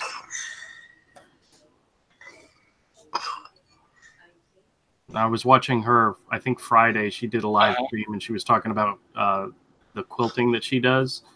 And my mom and like most of my aunts, they're all quilters, so. Yeah. Machine, okay. Yeah, my mom bought one of those, the really big ones, the ones that take up like a half of a room. I don't know if she even uses the damn thing. I'm sure she does, but, you know,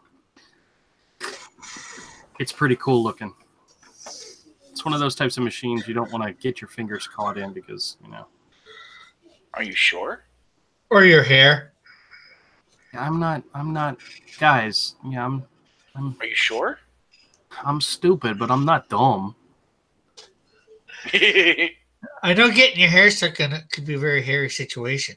I don't think the one my mom got's $30,000, but it was a nice big chunk of change. And my dad, I was kind of like, when my mom was like insinuating how much it was, I was like, Dad, and he's like looking at me like, you know, after 45 years of being married to this woman, I just give in to what she wants. And I go, okay. Yeah. All right, I think you still got me light boxed. I'm the only one showing on the stream. Maybe. And I'm done drawing, man. Well, I was trying to show what you were doing. Well, I appreciate it, and I'm gonna make a video of it. I'm making a video right now. Yeah, Bethany says, "Happy wife, happy life." Laugh out loud. No, Bethany. It is the absolute God honest truth. Happy wife, happy life. There's also a caveat in there: happy dog, happy life. You know, keep your dog, make him happy. And No. What What about happy husband, happy life? Screw husband. Nobody cares about the husbands. I've been married for 25 years. There's never been a time where anybody thought, let's make dad happy or let's make the husband happy. No. Wow, that sounds awful. But I'm okay with that. Yeah. Okay, good. See, that's depressing. This is how it works. At nighttime, when it's time for dinner, I ask my wife, I said, what do you want for dinner? If you want to cook, we can cook. If you want me to go get you something, I'll go get you something. Just let me know what you want. And every now and then she'll throw a boner and throw something that's like really throw a boner? Other side of town or whatever. I'm not going to throw a boner. I'm not going to stop telling my story because you pulled that. I'm going to keep going. And I heard the same thing though. She'll pick something on the other side of town, and I'm like, okay, that's fine, I'll go. But then when I go to get her dinner, I'll swing by the comic book store and just go check out what's going on because I'm out there getting her thing. So let me swing by the comic book store and check it out and see what's new. I like how he just glosses over the most interesting part of the story. And the boner. Yeah. That should be the thing. I'm not going to repeat that story because it was a boner. Yeah. Guys, there are times when you all are just disgusting. You know that? You're the one talking about boners. Why? Don't blame us for your degenerate behavior. There's nobody home right now. It's just me by myself and me and the dog. You're talking about boners. I don't know what to do with myself. I guess we know what well, you're talking about boners. I think we all know what you're doing with yourself. All right. In other words, we're already heading towards depravity in this stream. You're the one that brought it up. Usually there's a build-up on my stream, but on Avery's, it just comes right out of the gate. What are you talking about? We've been streaming for an hour before we got here. We were talking about George Perez comics for like half the first hour. Yes. Okay, so I wanted to tell you my flea market story. Regale us. Okay, so I've got my stuff set up, and I have my original art on my rack for Hero behind me. And 2 tables over, there was 2 young ladies that were selling, I don't know what it was, wreaths or something, handmade crafts. And they were both very young, and one of them, their moms was there with them, and this was their first time setting up. And one of the girls, no. And the girls seem like, I swear, I can't tell if they're 16 or 32. I don't know. I just can't tell. Well, no. One of them was old enough to have a baby or a child, a daughter. So, but that's these days 12. All right, let me finish. So the one of them comes up and she's asking me about the art, and I'm telling her about the art and so forth. And then I pull out my preview copy of book 1 and book 2 and show it to her, and she was very impressed. And she mentioned that her partner, who had a daughter, likes to draw. And I'm like, well, let me show you this. And I flip to the back of book 2 where I have some original not kid-friendly, but kid fan art in there. And she was blown away. She thought that was fantastic. So she says, I'm going to send my friend over and have her take a look at this. I said, okay, no problem. So her friend came over.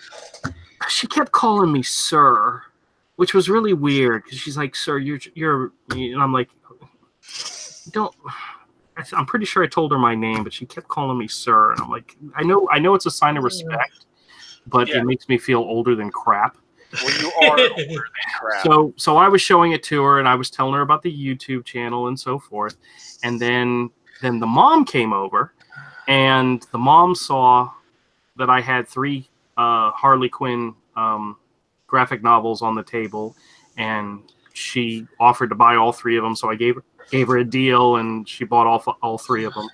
And when they were getting ready to pack up and leave, I went over to the girl who had the daughter, and I said, hey, listen, if you read this to her and she really likes it and she does a drawing for me, bring it to me sometime because I'll be here, and I'll put it in the next book. And I gave her my preview copy of book 1 and said, you can have this. And so and then the next thing I know, she was subscribing to my YouTube channel. Cool. Well, that's the way to get a customer. Yeah, that's right. That's right. I made a sale. I potentially have a lifetime customer there if the kid likes the book. And, I got a subscriber on the channel, so you never know what'll happen. Very cool. Maybe they'll back the book for the color version. Yeah, and remember how I went? Maybe they'll see what the degenerate you are, and well, we're on Avery's channel right now, so I can be as degenerate as I want, but it's fine. So, how many pops did you set aside today? Bethany asks. Oh, Bethany, you know what? Wait. When I went and paid for my table, I asked them. I said, "Please don't sit me next to that snake oil salesman." And the lady looked up and said, "Nope. There's somebody else already next to you. You're good." And I'm like, "Okay, great." Guess who sat up on the other side of me today? The snake oil salesman. The snake oil salesman. I'm like, God dang it.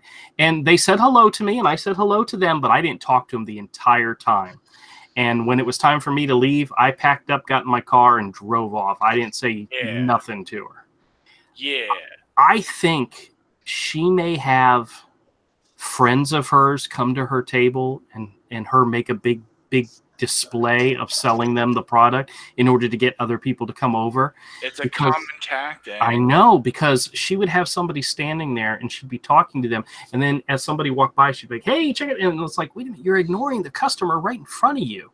And I'm thinking to myself, this is probably somebody she knows, somebody, I don't know, but yeah, why are you just now catching on to stuff, dude? Because I'm not smart, damn it. How long have you known me? It's not you're not stupid. It's just I didn't say it was stupid. I said not smart. It's your naivety. It's your naivete. Naivete. Words. I got the Kodiak Andrews disease today. First day with your new mouth. It spreads through the YouTube. I know. I got that Kodiak. You're very naive sometimes. Yeah, I know. You're not dumb. It's just you're naive. You don't realize how many people are out there just to scam you. Bethany says, at least you weren't in Walmart trying to find your underwear size today. And Bethany, I have to tell you, my mom recently went into the hospital with pneumonia. She's fine. She's okay. She's going home. I think she was supposed to go home today, but I went to go visit her, and she was there with two of my aunts and my dad and my cousin. And I was mentioning the live stream because they were all going out to dinner, and this was Friday night. And I said, I can't go out to dinner because I'm live streaming. And my mom's like, you don't have to live stream. I said, yeah, I do. It's important. I said, it's important because I share with these people, and it's wonderful. It's great to reach out and tell. And I said, like, just the other day, I told them my Walmart story, and they're like, what are you talking about? So I told it, and my mom is like, her hands are in her. Oh, yeah, don't. Her I don't know why you tell your family that. Her head is in her. What's going on with your mic? Her head was in her hands, and if we weren't already in the hospital, she probably would have needed to go to the hospital because the story was just so freaking ridiculous. And it's like, I can't make it up. Andrew, you are freaking ridiculous. Uh-huh. I don't have any other Walmart stories, at least nothing lately. Thank God. Nothing lately. Do you have stuff before that one? Probably. You know what? Go ahead, Andrew. Embarrass yourself. It's hysterical. Everybody loves it. Please tell more. I'm trying to think if I have any good Walmart stories to tell. So I probably have them. I just don't remember them. I'm thinking. At some point, he's done something horrifically cringy. Turtle Rabbit says he saw the devil at Walmart. Really? Yeah, he works there. Oh, that's not good. It's Walmart. Just don't think too hard. We don't want to see that steam coming out of your ears. Oh, Andrew. Yes, Avery. You beautiful cringy bastard. Yeah, I'm gonna go grab another comic box real quick and see. Oh, absolutely. I just feel like going through another comic box. No, let's go through another comic box. Those are fantastic, dude. All right, hold on. Let me go grab one. Hold on. Love it. That's got to be a regular on both our shows. Just going through old bins of comics just to see what we find. So much just gold. Yeah, actually, you know what?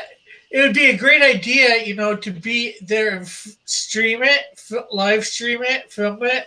Mm-hmm. But now you can't because of that stupid rule. But you could film it and just upload it. What's that? Well, go to the 50 Cent bin and, look through it. Oh.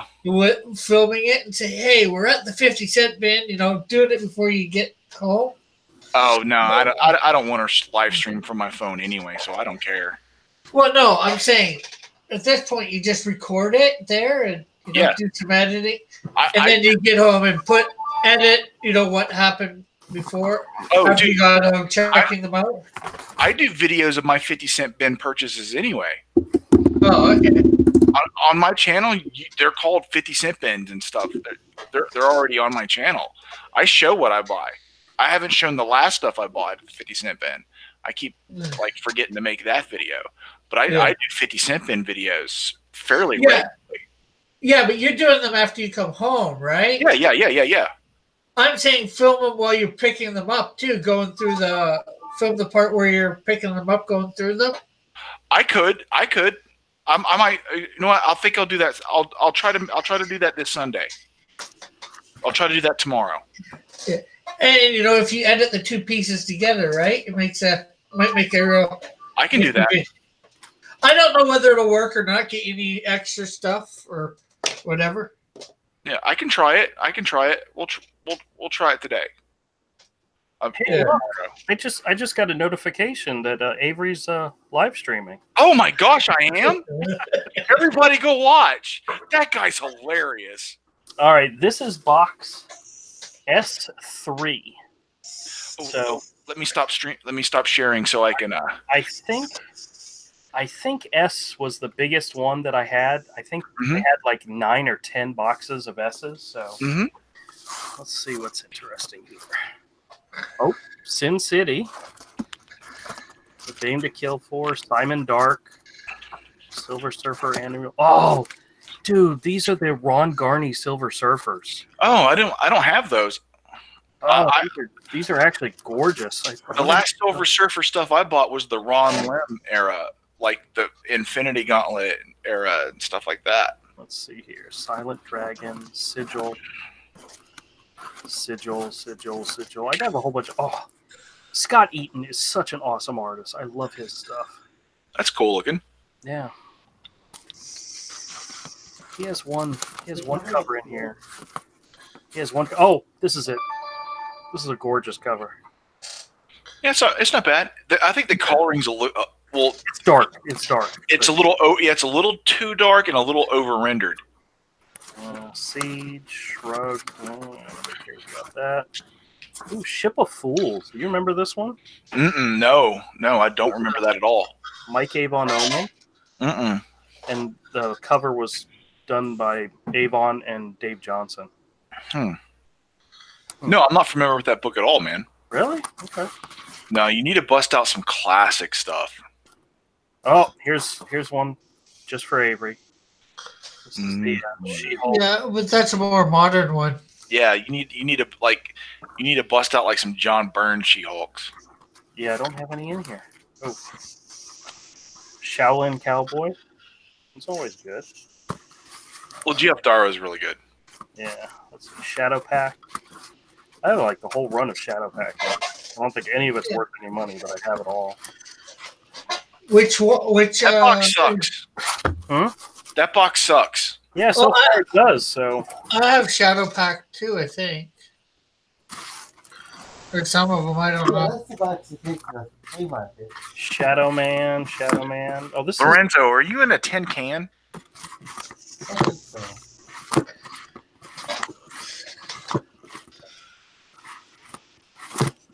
Shadowland. Shadow.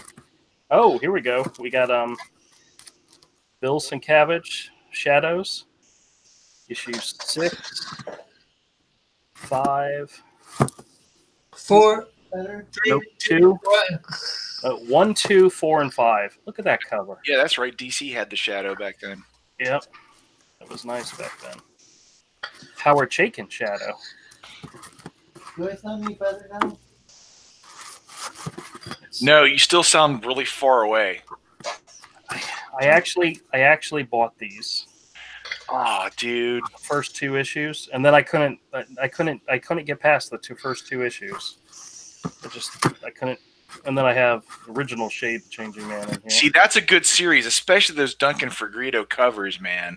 Yeah, and this is Bacalo on art, so yeah. I think I have. We can barely hear you, Lorenzo. I'll be right back. Okay. Oh yeah, here we go. Jamie Hewlett covers. Shade the Changing Man. See, yeah, Shade the Changing Man was a pretty good book, man. I actually have issue 1 in here. Oh, cool. Which this is I've never read it up until the point where I got this. Mm-hmm. Well, I got this within the last year, so I mean it's been out since the 80s or 90s. 90s. But I never read it until this is an effed up book, man. Yeah. Turtle saying, let's look at some old Liefeld in honor of Major X. I don't know if there's some in here.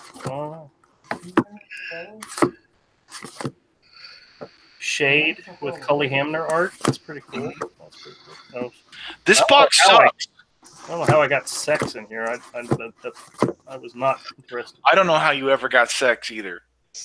Ooh, 7 Soldiers of Victory. J.H. Williams. Yeah, ooh, this box sucks. Sergio Aragonés Massacres the Marvel Universe. I think that was the only good book in there. Why doesn't he understand this box sucks? Get another box. Oh, I don't know if you guys knew, but that box sucks. We already figured it out. Back in the 80s or 90s, Carl Kersel and Tom Grummett put out a series called Section Zero. Went through Image, their ape line. He's relaunching this on Image right now. But like the first 3 or 4 issues came out originally.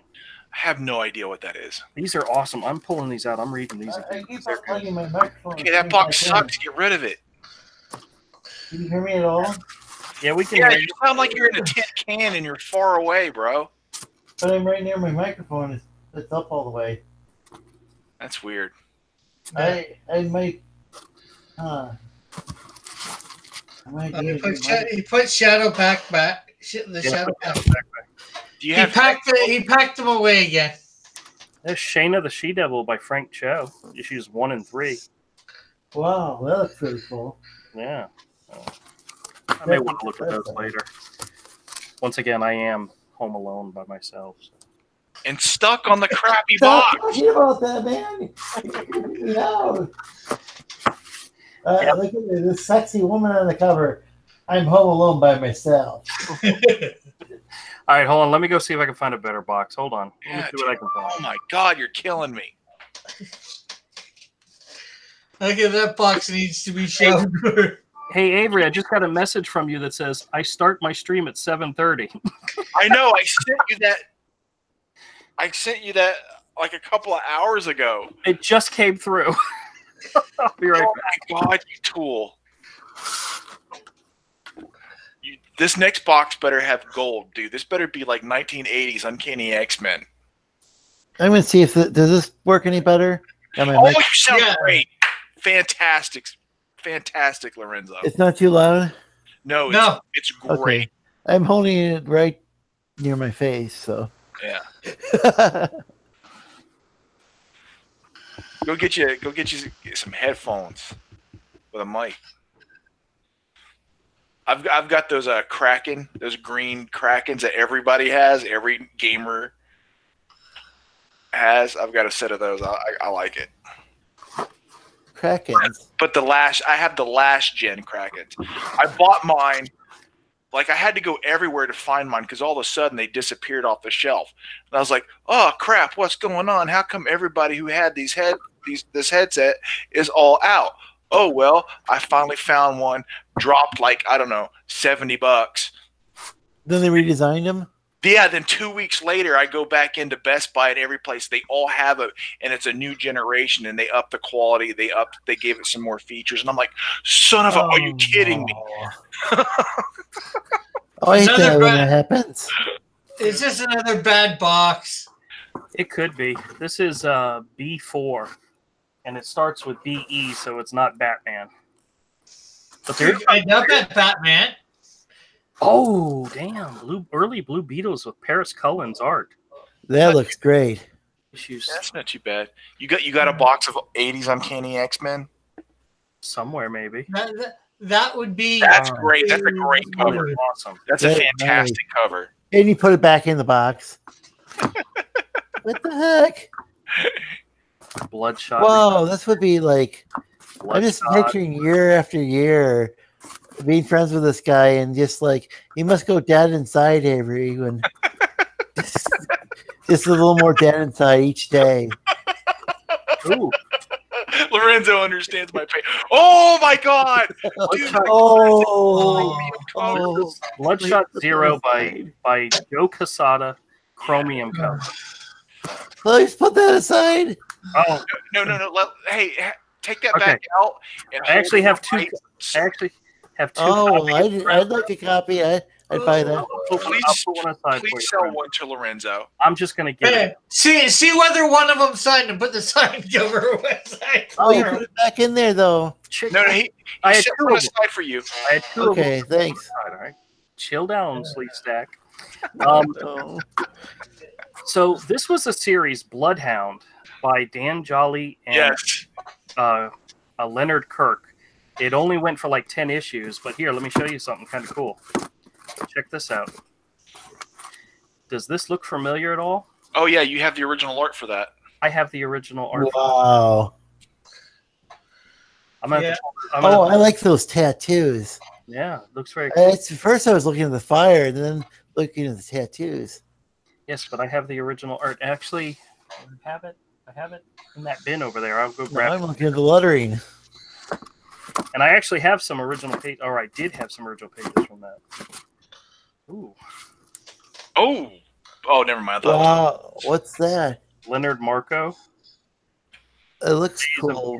The Last Writers, Western Heroes. It's Marvel. So it's not. So the story's not good.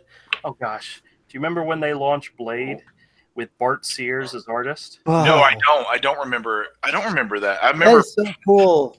Right around the time of the movie. But here, check this one out. This one. Putting that back. This one is a. I remember those. I remember that Blade with the Tim Bradstreet covers. Yeah. I went to my comic book store and I was asking for Blade. They didn't have any Blade. But, Blade used to have a comic book, but we don't have any Blade. Oh, do you remember Black Wolf? Sad. With Angel Medina as artist? Oh, no. It started good, but I mean, check out this cover. Wow. It's not my thing. Yeah. Looks really cool. Yeah, here's issue number 1. It actually had one of those. I would have passed on that. Yeah, well, I liked Angel Medina, so. Ooh, Black Widow by Interesting. Is that Geis? No. Well, this is a land. This is Greg Land. But it says Sienkiewicz. Hold on, let me see if he. Wait, is Sienkiewicz the interior? I think he did the inking, but let me double check. Because I don't know who Richard Morgan is. No, Bill Sienkiewicz artist. What? Oh. This is modern, ugly Bill Sienkiewicz, but when he first started learning a digital color, he wasn't.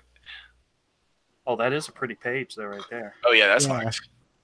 That's fairly old comic too. Not super old, but was Sky Captain? Yeah. Got to skip some pages for the copyright god. It's just a bunch of people talking. Lorenzo, is this channel Cecil? Yeah, kind of. Oh, here we go. Nice big splash page with her just beating the crap out of somebody. Yeah, gut punch. Nice. Still thinking about you putting those blades back. The blades. Have you read? Have you seen better blades over the years? No, not really. Because I can't find any blade here. Bart Sears is not the kind of guy you think of when you thought of Blade, though. You know, he wasn't. He's more superhero, over the top muscle, and Oh, here's an awesome. Oh, okay. Black Widow by JG. Wow, that's a slick cover. Oh yeah, when they had 2 Black Widows, the original redhead and Yeah, that's really that cool. blonde chick was Black Widow. The Black. Put it back. What is this? I don't know. Black. Oh, that looks cool. Yeah, It's kind of a. It's got a Dave Johnson cover. I think that's why I picked it up. Oh, Black Panther by Priest and Voluto. Wow, that looks cool. This series was nice. And you put it back. I don't know. I'm pulling them all out. Look. He's going to the bar. Oh, did you know Joe Jusko did an entire issue of Black Panther? No, I did not know that. Yeah, actually. I have a buddy who gave away all his multiple Black Panther books to. Oh, Black Panther Texiera. Because I think Tex started it. He started the series. This is when they were doing the Marvel Knights. Yes. Tex did a couple issues, and then Joe Jusko came in and did some issues. You want to take a look at them? Yeah, those are really cool.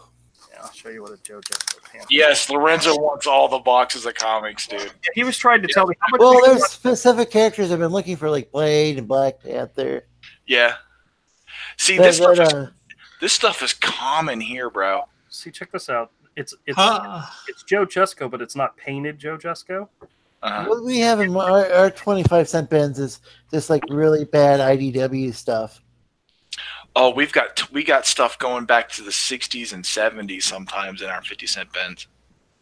I haven't been there. I've been able to get to the comic book store lately. There could be stuff I missed. Do you remember when Bart Sears did Spider-Woman? No. Yeah. No. If it wasn't McFarlane, dude, when McFarlane and Larson left, I stopped buying Spider-Man, and I never looked back. All the Spider books were off my radar. I followed certain artists religiously. Did you ever read Black Orchid? Oh God, yes. I think I have a bunch. No, wait, that's not that Black Orchid. I have the Neil Gaiman that looks cool. Prestige format book before there was a regular Black Orchid series. Black Ops. This is one of the ones that DNC mentions from time to time. Yeah, that's beautiful. Yeah. And he put it back in. Oh, God. He's supposed to be going through the box, not stopping at every single one, Lorenzo. Black Lightning Year 1 by Van. That looks really cool too. That's 4-4. Do you have all of them? These are characters that I'm actually interested in. You got all 4 of those? How much are you? They might be kind of B or even D characters. I've got all 6, but here, check this out. This is the covered issue number 2. Do you know when this issue came out? No. The same time as the Amazing Spider-Man movie with Electro. Does that not look exactly like Electro from that movie? Yeah. Except for the hoodie, of course. Oh, no. He wore a hoodie in the movie. Oh, wow, this is really cool. Bethany said, Lorenzo and I must live in a cave. Yeah, I think you guys do. So is that your don't put those back. I think these might be like D-list characters or whatever. I don't know, but these are ones that I'm looking for in a comic book store and can't find. Yeah, I think you could sell a lot of these to Lorenzo.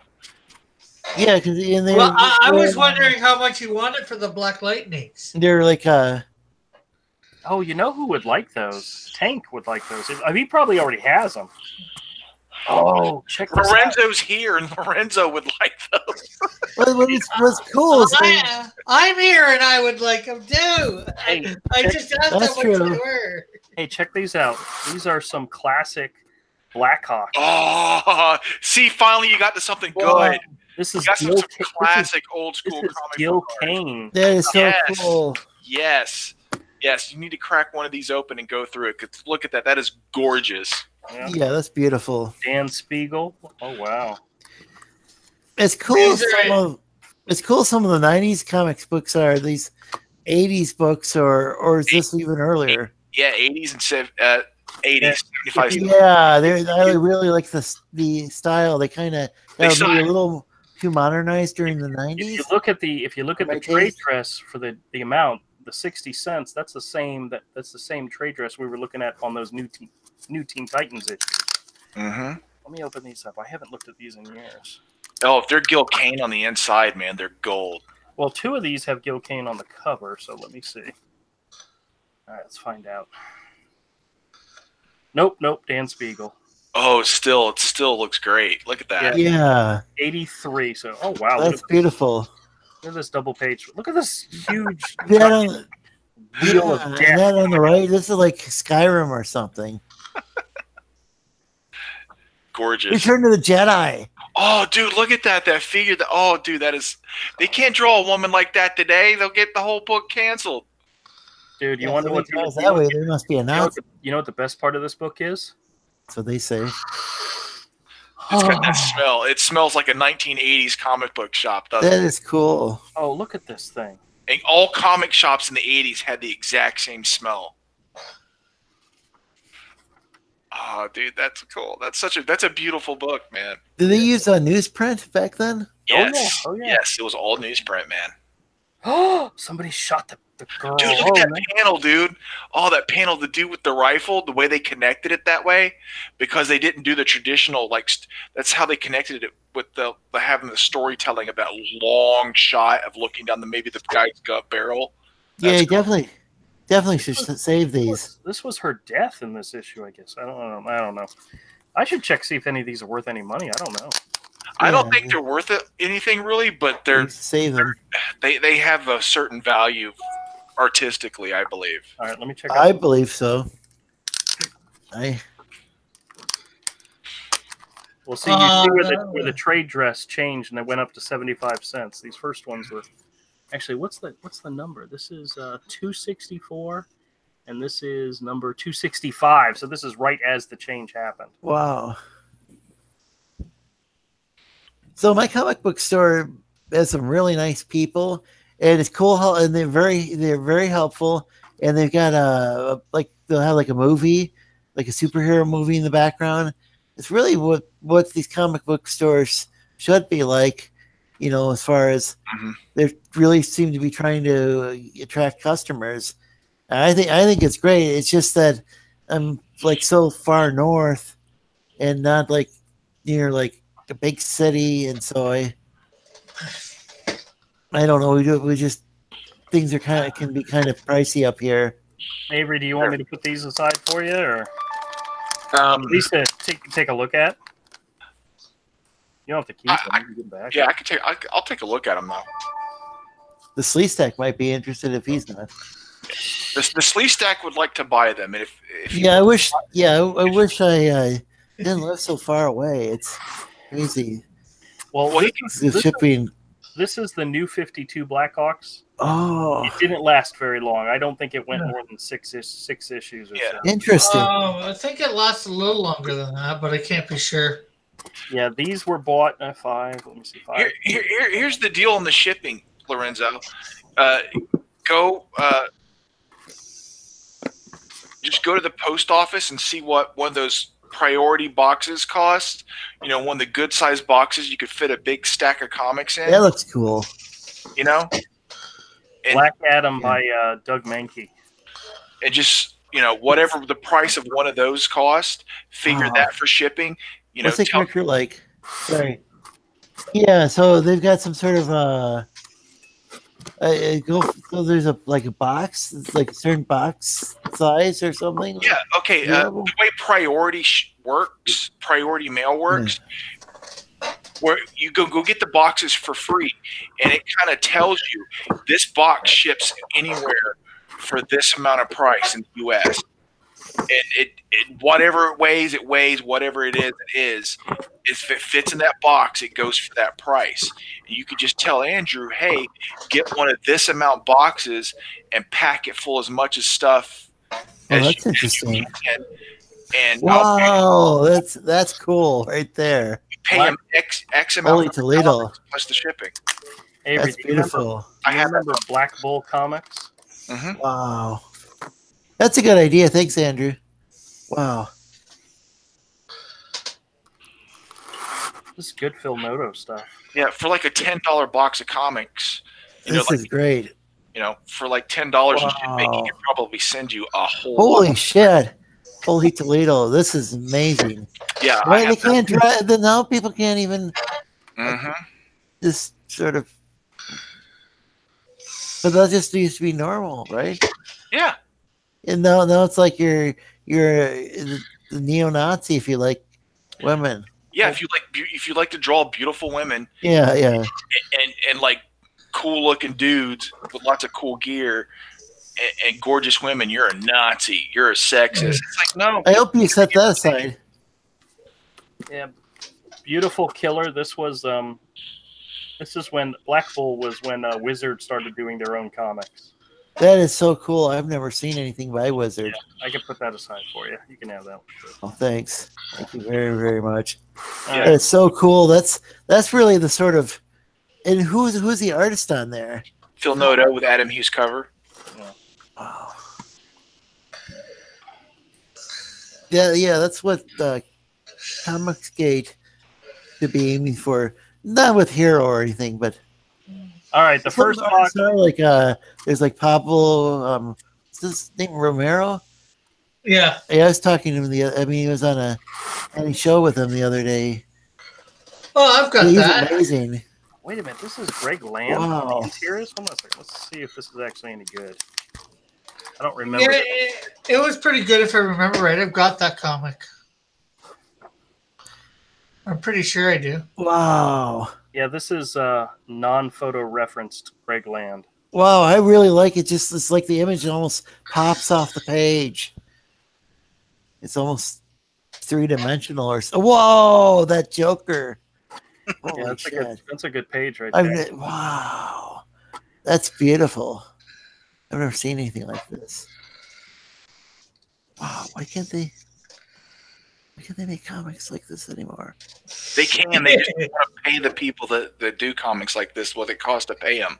Yeah, now they have to guilt trip people into Ozzy Osbourne into buying the comics. Yeah, that's pretty bad when they have to do that. They have to call them. If you don't do this, you're a Nazi.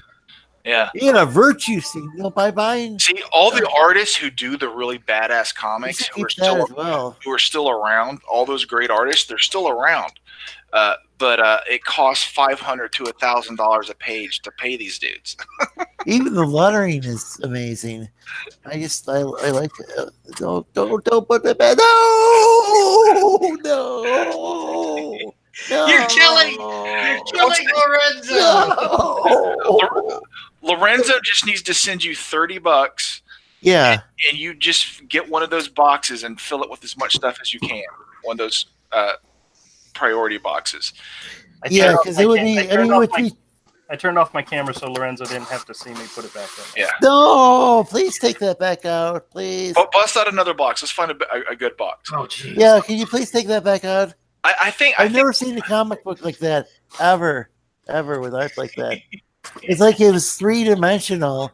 It reminded me of when I was a kid. I put on these glasses, and it was Superman, and it was in 3D. Lorenzo, wait till I go through my comic collection. Yeah, that'd be amazing to see. At 1,000 subs, I'm gonna go through my whole comic collection. Pull that back out.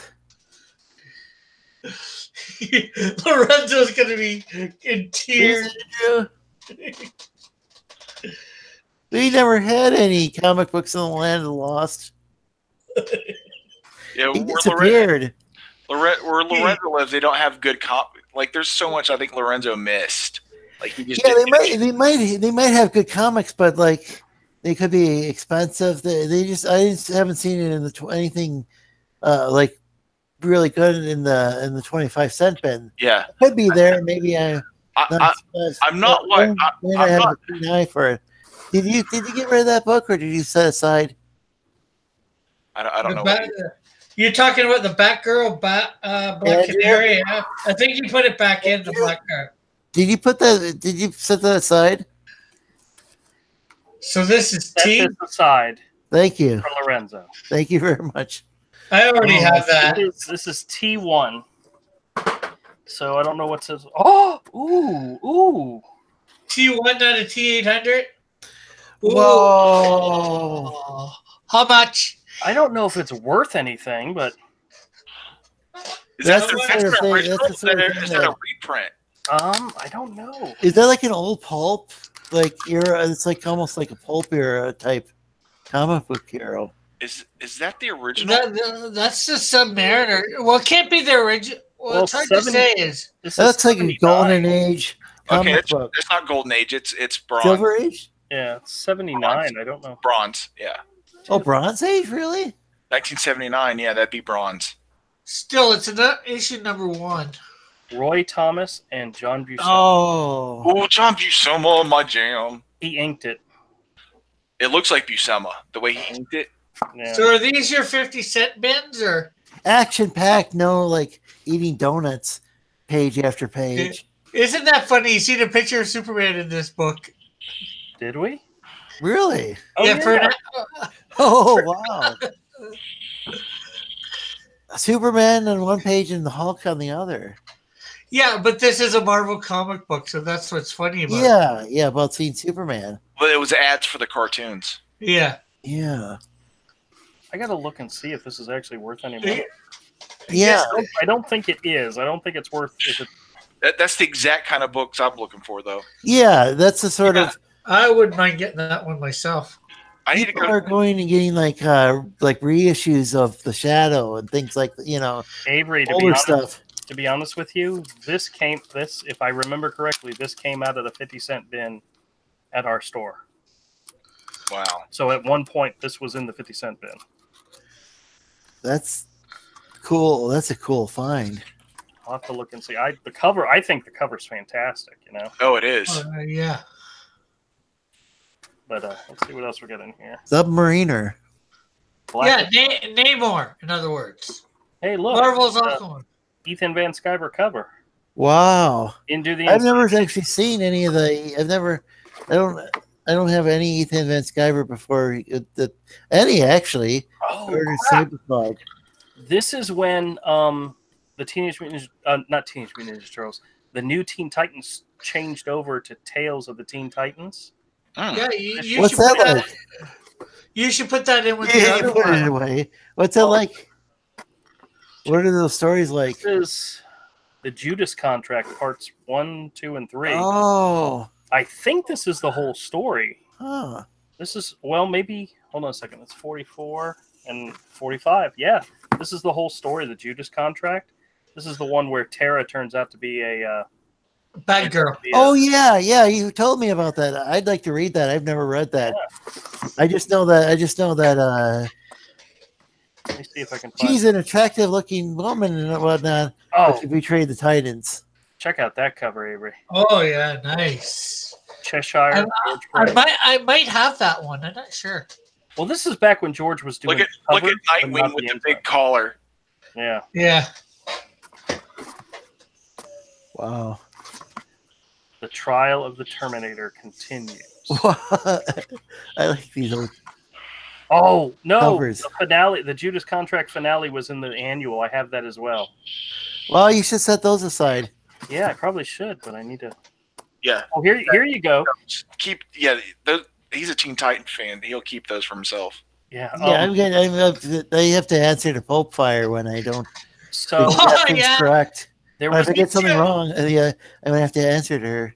In order to promote the new Teen Titans, there was a 4-issue limited series called Tales of the Teen Titans, the new Teen Titans. And each one was the origin of the character. Oh, wow. You have, look at this cover. It's Cyborg's origin. Cyborg. Raven. Hail Raven. Changeling, who, of course, is Beast Boy. And Starfire. Wow. This was a cool limited series, but I wonder what definitely set that aside. Wow, I wonder what Starfire would do to get her hands on these comics. Did you put those back for that Terra thing? Maybe. Did you actually put it back in the box? Tales of the Unexpected. That's a Mike Mignola cover, but he didn't do the interior. No. Oh, that's too bad. He's amazing. That's a Michael Kaluta cover. Kaluta? Yeah, Kaluta. That's a nice cover. Dude, Kaluta's awesome. Did he Kaluta with anybody? Kaluta. Oh, somebody asked me if I had Tank Girl. I do have Tank Girl. Oh, yeah. I've never had any Tank Girl. I seen the movie. The early stuff when Jamie Hewlett was still doing the art. Yeah, he's doing the art in those. Jamie Hewlett. Those are Brian Boland covers. This is Andy Pritchett on this one, but this is Andy Jewett on this one. Jamie Hewlett. Jamie Hewlett is the artist who designed the gorillas for the band. Yeah, but he's also the creator of and he puts it back in there. Oh, he's the creator of Tank Girl. He can't keep everyone out, Lorenzo. This was a fantastic issue. I never found any of the other ones, but this one was fantastic. Oh, here you go. Here's something Avery would like. Set that aside then. Tarzan. Yeah, dude. This is John Brett Blevins. Oh, yeah. Wow. Open that Brett Blevins. Oh, my God. You can open and praise and then put it back in the box. Of course. It's exactly what I'm going to do. Please don't put that back. Can't believe you put the last one back when you praised it, but this one right here. I love Brett Blevins, dude. Oh, wow. This is the sort of thing that I've been waiting, still waiting for the what's it called? The jungle. Oh, the one that gonna be so. Yeah, dude, that's probably gonna look really good. Yeah, that's gonna be worth the wait. It's what Kelsey. It's Kelsey Shannon. Yes. Kelsey Shannon. Yeah, he's so amazing that it's gonna be worth the wait. I'd rather have something set a standard. Oh wow, it has a Starjammers preview from Walter Simonson, Starjammers in black and white. Oh damn! There's some of these. Grendel, wow. Batman and Grendel black and white. Oh wow! Yeah. I bought that book, the Batman Grendel. Yeah, please set that aside. That's great stuff. Never seen anything like that. Tarzan, Warlords of Mars. Well, this is issue 2 of 4, so I mean, you really it's Tarzan crossover. That's beautiful. With John Carter. I don't have the rest of the series, so it's yeah, but that doesn't mean anything to me. Yeah, but that doesn't mean that doesn't mean anything to a sleeve stack. Oh, you didn't put that back, dude. I'm telling you, man. You can... Okay, hold on. All right, check this out. Teen Titans. They launched Teen Titans. What's really cool about this is the first issue. They did like 5 different versions of the first issue, where the first half of the story was the same in each issue, but the back half was done by a different artist. So there's that's interesting. Like this one, Michael Clute on Shadow was cool. This one that has Terra was done by, I believe it was done by Adam Hughes. Yeah, I saw those in the comic book store, and I did think about getting them. I don't think I ever did, though. It was a very interesting way to do an issue number 1. Like, oh, wait a minute, hold on. No, Phil Jimenez. So they do, the first story is about Terra, and then the second half. That would be interesting to read. Then the second half of the book is Kevin Maguire, but Kevin Maguire is awesome. Yeah, but it's like you pick up like this one. Wait a minute, which one? Because they had 5 different versions. Maybe it was Red Wing. Let me see, because I have all 5 versions of the book. But here, check this out. So they literally made it so you had to buy all 5 copies. Where the first story, it was oh yes, this is Adam Hughes. So the first story, which is the origin of the character, is by a different artist. But then when you get to the second half of the story, it's the Kevin Maguire story. So in order to get all 5 origins, you had to buy all 5 issues. But you didn't. It wasn't like it was just the cover that was different. The interior for all 5, half the book was different. Yeah. I don't think they've ever done that since then. Yeah. But it was a really cool thing, and But it made you buy, and it made you, in order to get all 5 stories, you had to buy 5 copies of the book. And that is not what I did. I found these all in 50-cent bins. So. Oh, you bought all 5 for just a little bit cheaper than the cover price. Yeah. Well, actually, I was telling Avery and Lorenzo that we had a store that was one time it was doing a sale with the with their 50-cent books, where you put as many 50-cent books as you could into a small box, and they charge you like $20. And I could get a little over 100 or so in there, so it made them like really, really, really cheap. How much are you charging for all these comics? All the Magnum Board comics at the flea market are $1 a piece. Yeah, that's way cheaper than I've looked up. Getting stuff from Amazon. There's all like just buying one comic book from Amazon. Peter David and LaShawn Thomas doing Teenage Mutant Ninja Turtles. That was freaking fantastic. Have you guys ever looked up the stuff on Amazon, like buying a comic book from there? It's not cheap. I mean, they're always. I mean, it seems like the shipping is always going to be. Yeah. This was the relaunch of the Teen Titans, where Mike McCone did this was Jeff Johns on writer and Mike McCone on art. I'll be right back. Okay. This was actually pretty good, that series. Mike McCone. That's as you were showing me the Teen Titans stuff. Ended up getting okay, you guys. I might have some of these. I'm not sure whether I got them either digital or whether I got them. You guys know who Stephanie Brown is. You know who Stephanie Brown is, right? Yeah, I do. She's the spoiler, and at one point she was Batgirl, and at one point she was Robin. And I loved her as Robin. I thought she was a fantastic Robin. Yeah, she was. Checker played Robin. Yep, she was Robin for a little bit. She was Robin after Tim Drake. Yep. And that's a cool cover. She was only Robin for like a month because she died. Yeah, no. Batman took her out on a mission and said, "You are not to do this," and she did it. And he said, "That's it. You're done." What does that look like? I thought she died as Robin. What does it look like in that? She died as spoiler. Oh, that other comic book looked good too. Because I know she came back. So yep, she came back. Titans of Tomorrow. That was a pretty cool storyline. What's that about? The Teen Titans facing off against their future selves. Wow. Like Terror Titans. That's Raven from the future. Superboy, Wonder Girl, Robin, Flash, and Girl. Hey, no Sapphire. That's good. Yeah. As it should be. Did he say as it should be? Oh, yeah. Oh well, she does show back up again. Oh. Let's see here. Maybe hopefully she's nude. That would be acceptable.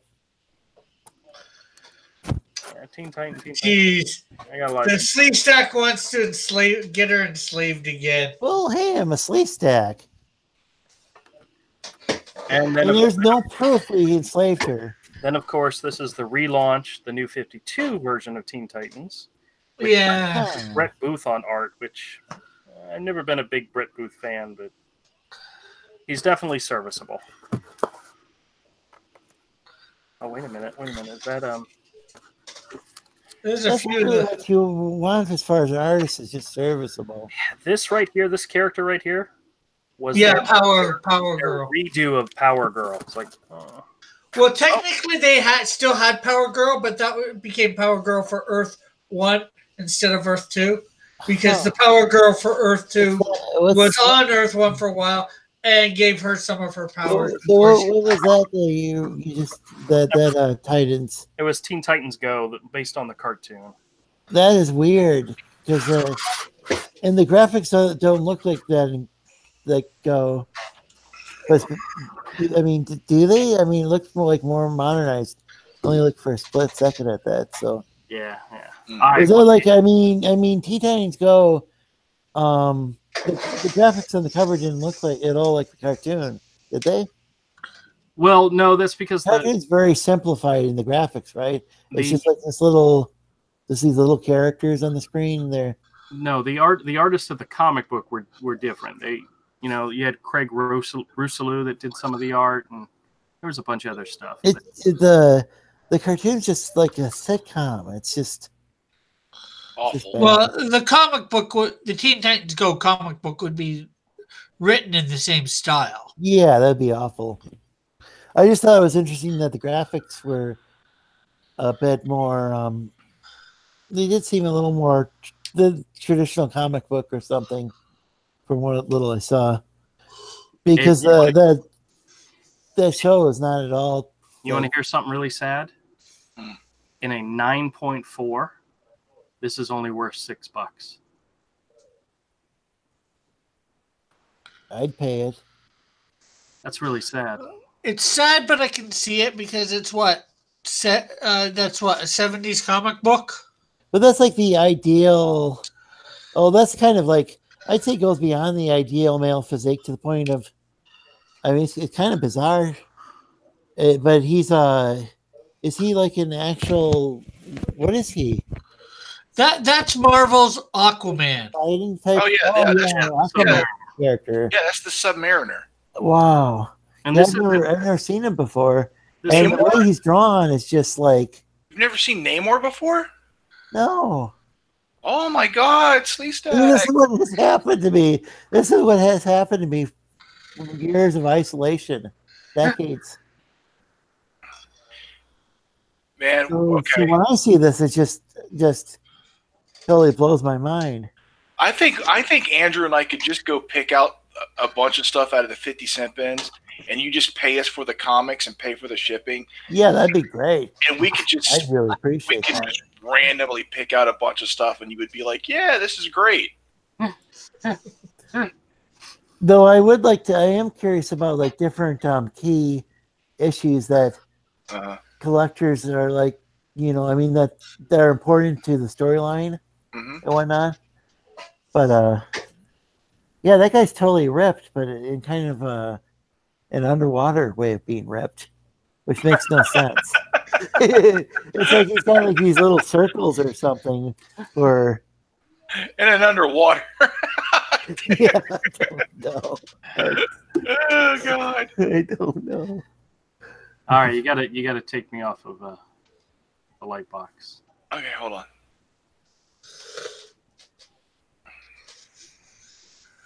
Oh man. All right, those boxes are great, dude. Going through them, I love it. They freak me out. Especially, I mean, Misfits freaking me out. Just we go like we'll go hit 50-cent bins tomorrow. We should make a video while we're looking through them, and yeah, we. So you guys do that on a regular basis then, like once a week or something? Yeah. Andrew, wow. I suggested that earlier about making the video while you're looking through them. Well, that would probably freak Lorenzo out. He wouldn't know what to do with himself. He'd be like, "Oh my God, you passed it again!" Yeah, but see, the problem is, all you can do is record. You can't live stream now. You need 1,000 subs to live stream off mobile devices. Yeah, this is just another example of. I've been able to live stream off of my device, from my phone. No. They just implemented this in the last week. You're kidding me. No. It's all of a sudden I found out that Jiminy Cricket can't live stream anymore. I really like what's the illustration was it Illustration by Design, I think the name of the channel is. He can't live stream off of his cell phone anymore, which is how he was doing things.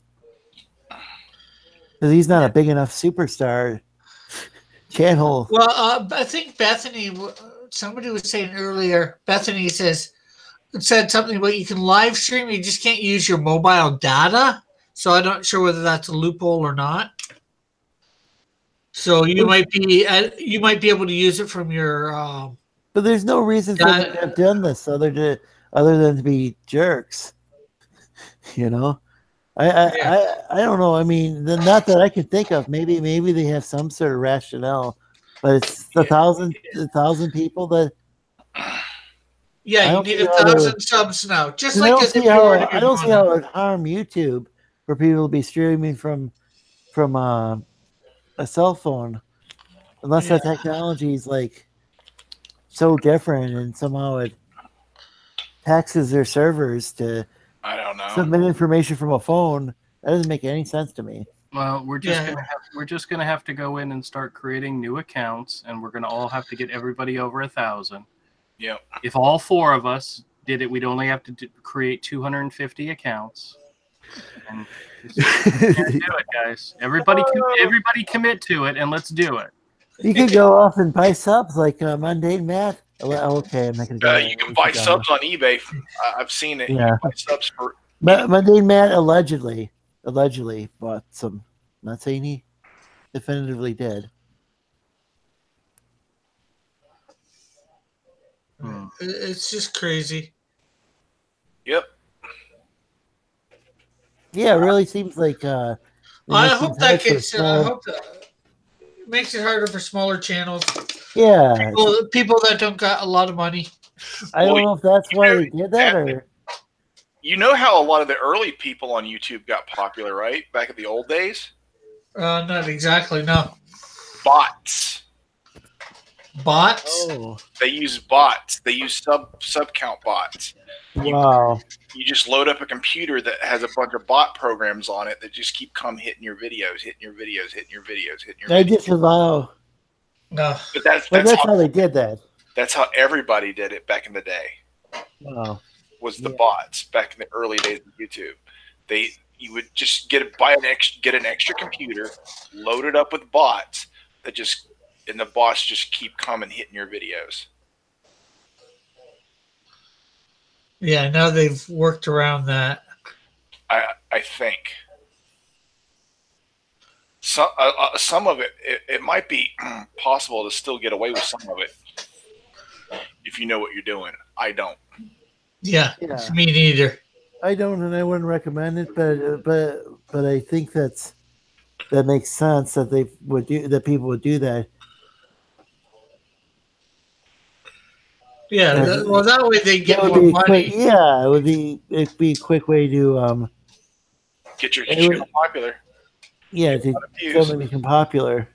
But this was like in the early days of YouTube, people were doing that. And others, they just buy subs. Yeah, well, see, back then, you also didn't need 1,000 subs, and I don't think you needed 4,000 hours watched to get monetized either. I wonder if the fact that people are buying subs is why YouTube is now making it so that if somebody doesn't watch for a while, they can get unsubbed. Could be. You never know. Yeah, because people come up with shortcuts, and then there's work, and then YouTube figures it out, and they. Yeah. The people doing it the wrong way ruin it for others. Yeah. Yeah. As in everything. Yeah, exactly. That's just how things work in life. But yeah, that's one of the things used to do. Like, dude, a lot of the big people on YouTube used to be scammers on YouTube. It's not that big of a surprise, I guess. That guy, like, you've heard, like, lots of people have heard of Philip DeFranco, right? Oh yeah. Have you ever seen some of his early YouTube videos where he's like e-begging? Oh really? Oh, so no wonder he's gotten a little controversial when he was promoting some sort of ad for some sort of a mental health thing recently. Yeah. I wonder if some of those people are familiar with his old stuff then. Some of the very early videos he had on YouTube on a different account, I believe. Oh. Okay. Yeah, I know those big channels just have NPCs visiting. Yeah, but yeah, he was like doing some e-begging. You know, giving out the sob story of, I got all these problems, I need help, I need money. Yeah. Yeah, man. You know, Avery, that could work for you. Yeah. You go on and you say, listen, this right here is my best friend. His name is Andrew. Please help me. I need support. Yeah, and show the photos of him eating those. And show the videos of him eating those licking his fingers. Oh God, dude! Do you still have more of those Peeps? Oh yeah, I sure do. Do you want to add to the degeneracy and eat those peeps on my channel? I don't know if any. I don't know if you do. Well, you still do have people watching, so yeah. You want to scare them away with your disgusting weird peeps? No, I'll save that for my channel. Good.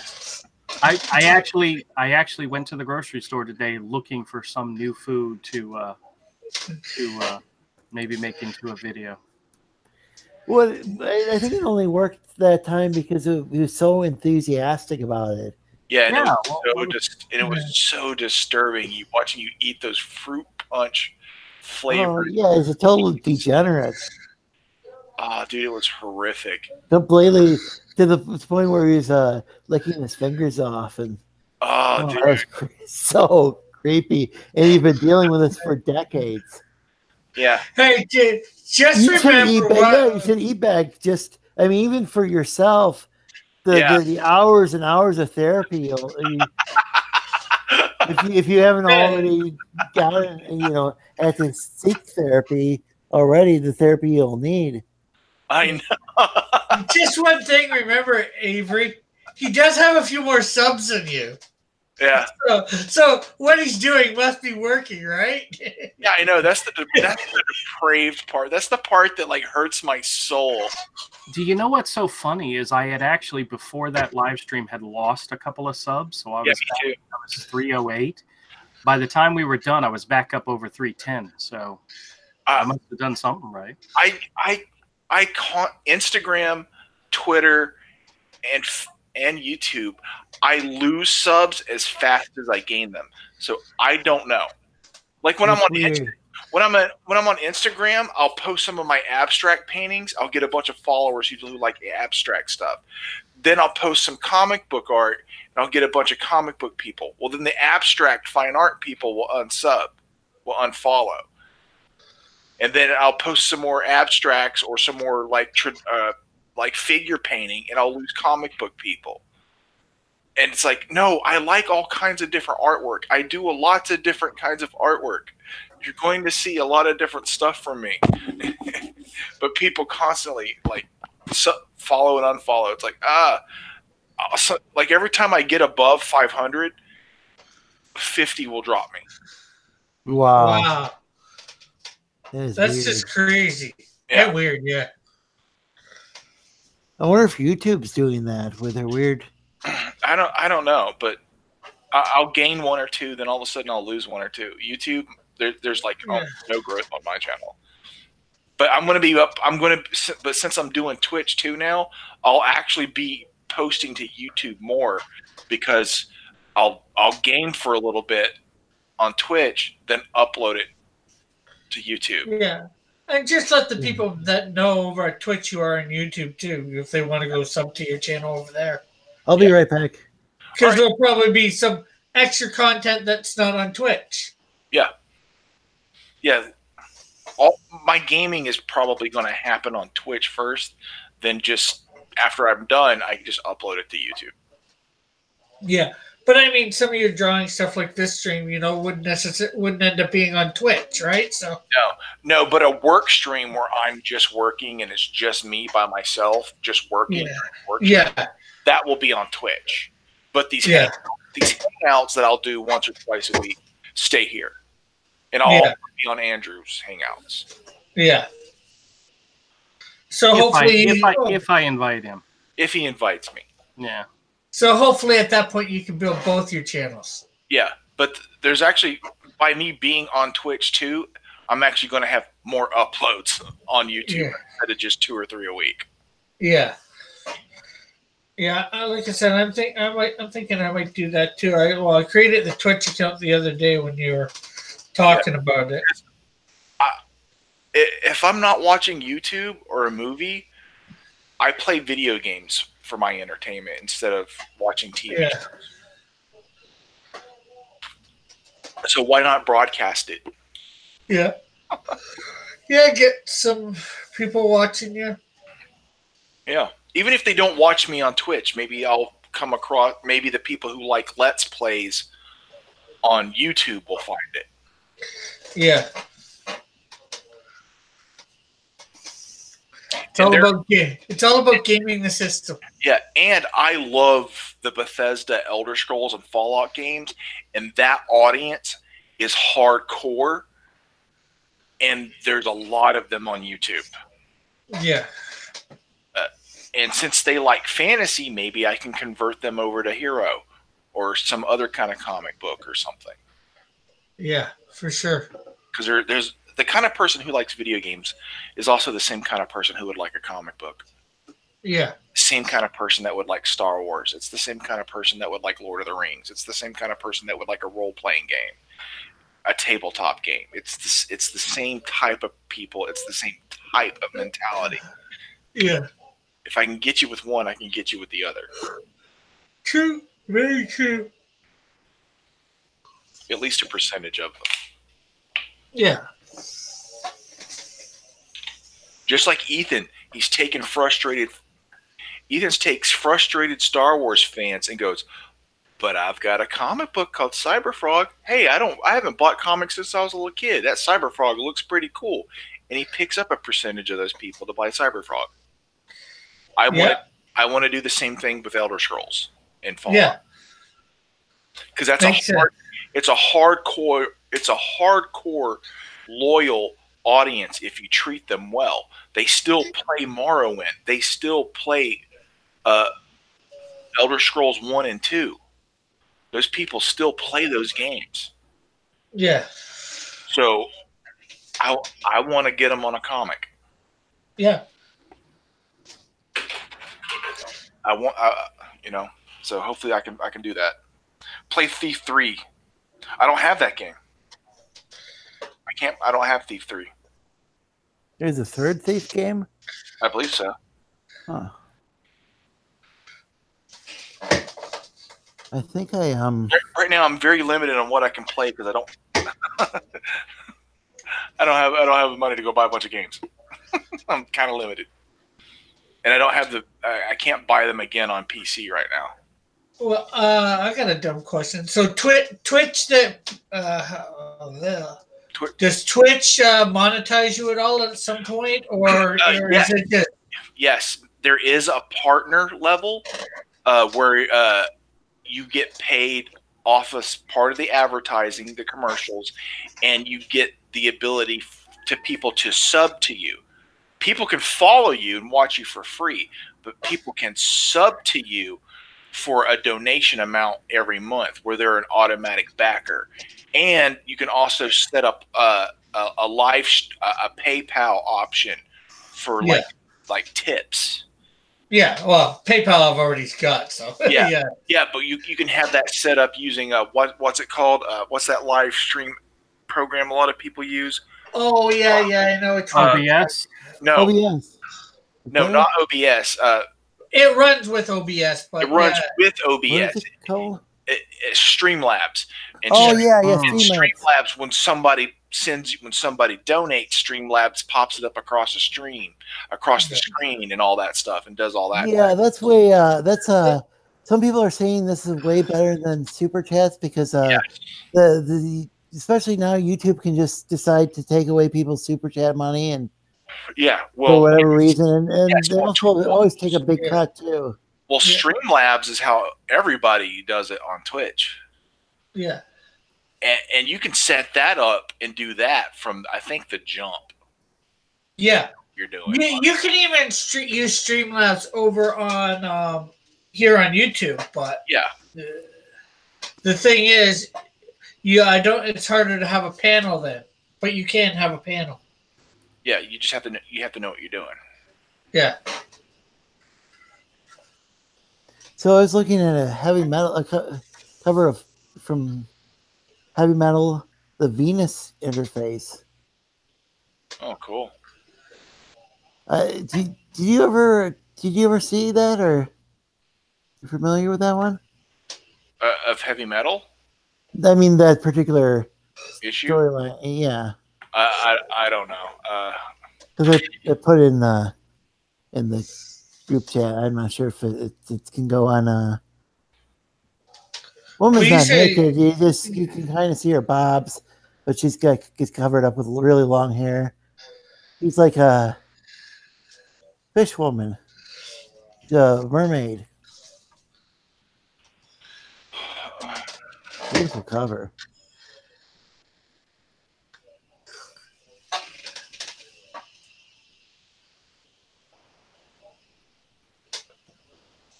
Okay, let me screen share.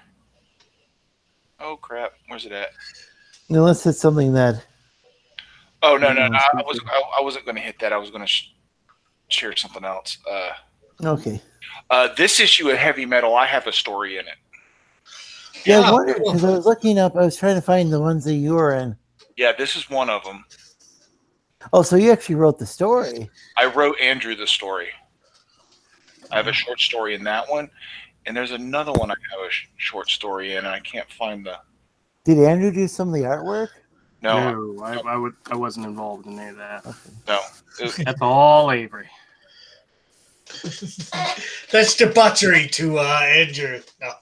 This issue, heavy. Yeah, I don't know what year, but that's the cover. I have a story I wrote Drew in that one. Is that painted or what is that? It's like a photograph. No, that's painted. Whoever did the cover, that's painted. Wow.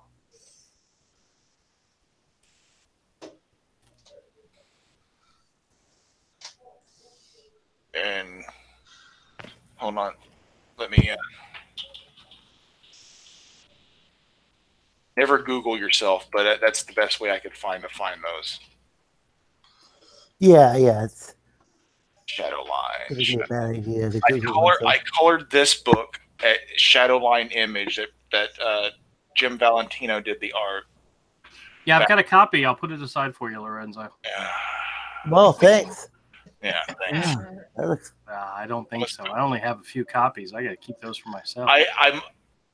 You'll be getting money someday. Yeah, when they're worth the money, right? Okay, I didn't do the cover, but I did all of the interior for this book, The Surreal Adventures of Edgar Allan Poe in Shadowline. Book 2. I did. Did Andrew just change his mind within a split second? I did all the art for that. Well, that's cool. For that book. You did the art, not just the color. I did all of it. Yeah. Wow. He didn't do the cover. He said he did everything inside. Yeah, everything inside. I didn't do the cover though for that one. Oh, okay. The artist who did the first book did the cover. Because the cover was cool. Whoever did that, but Thomas Boatwright, I believe, was his name. It kind of had a unique feel. Yeah, I did those books. 10 years ago? It looked like it looks like a lot of fun reading that book. Yeah. Oh, it's got to be getting close to 10 years ago. I did those books.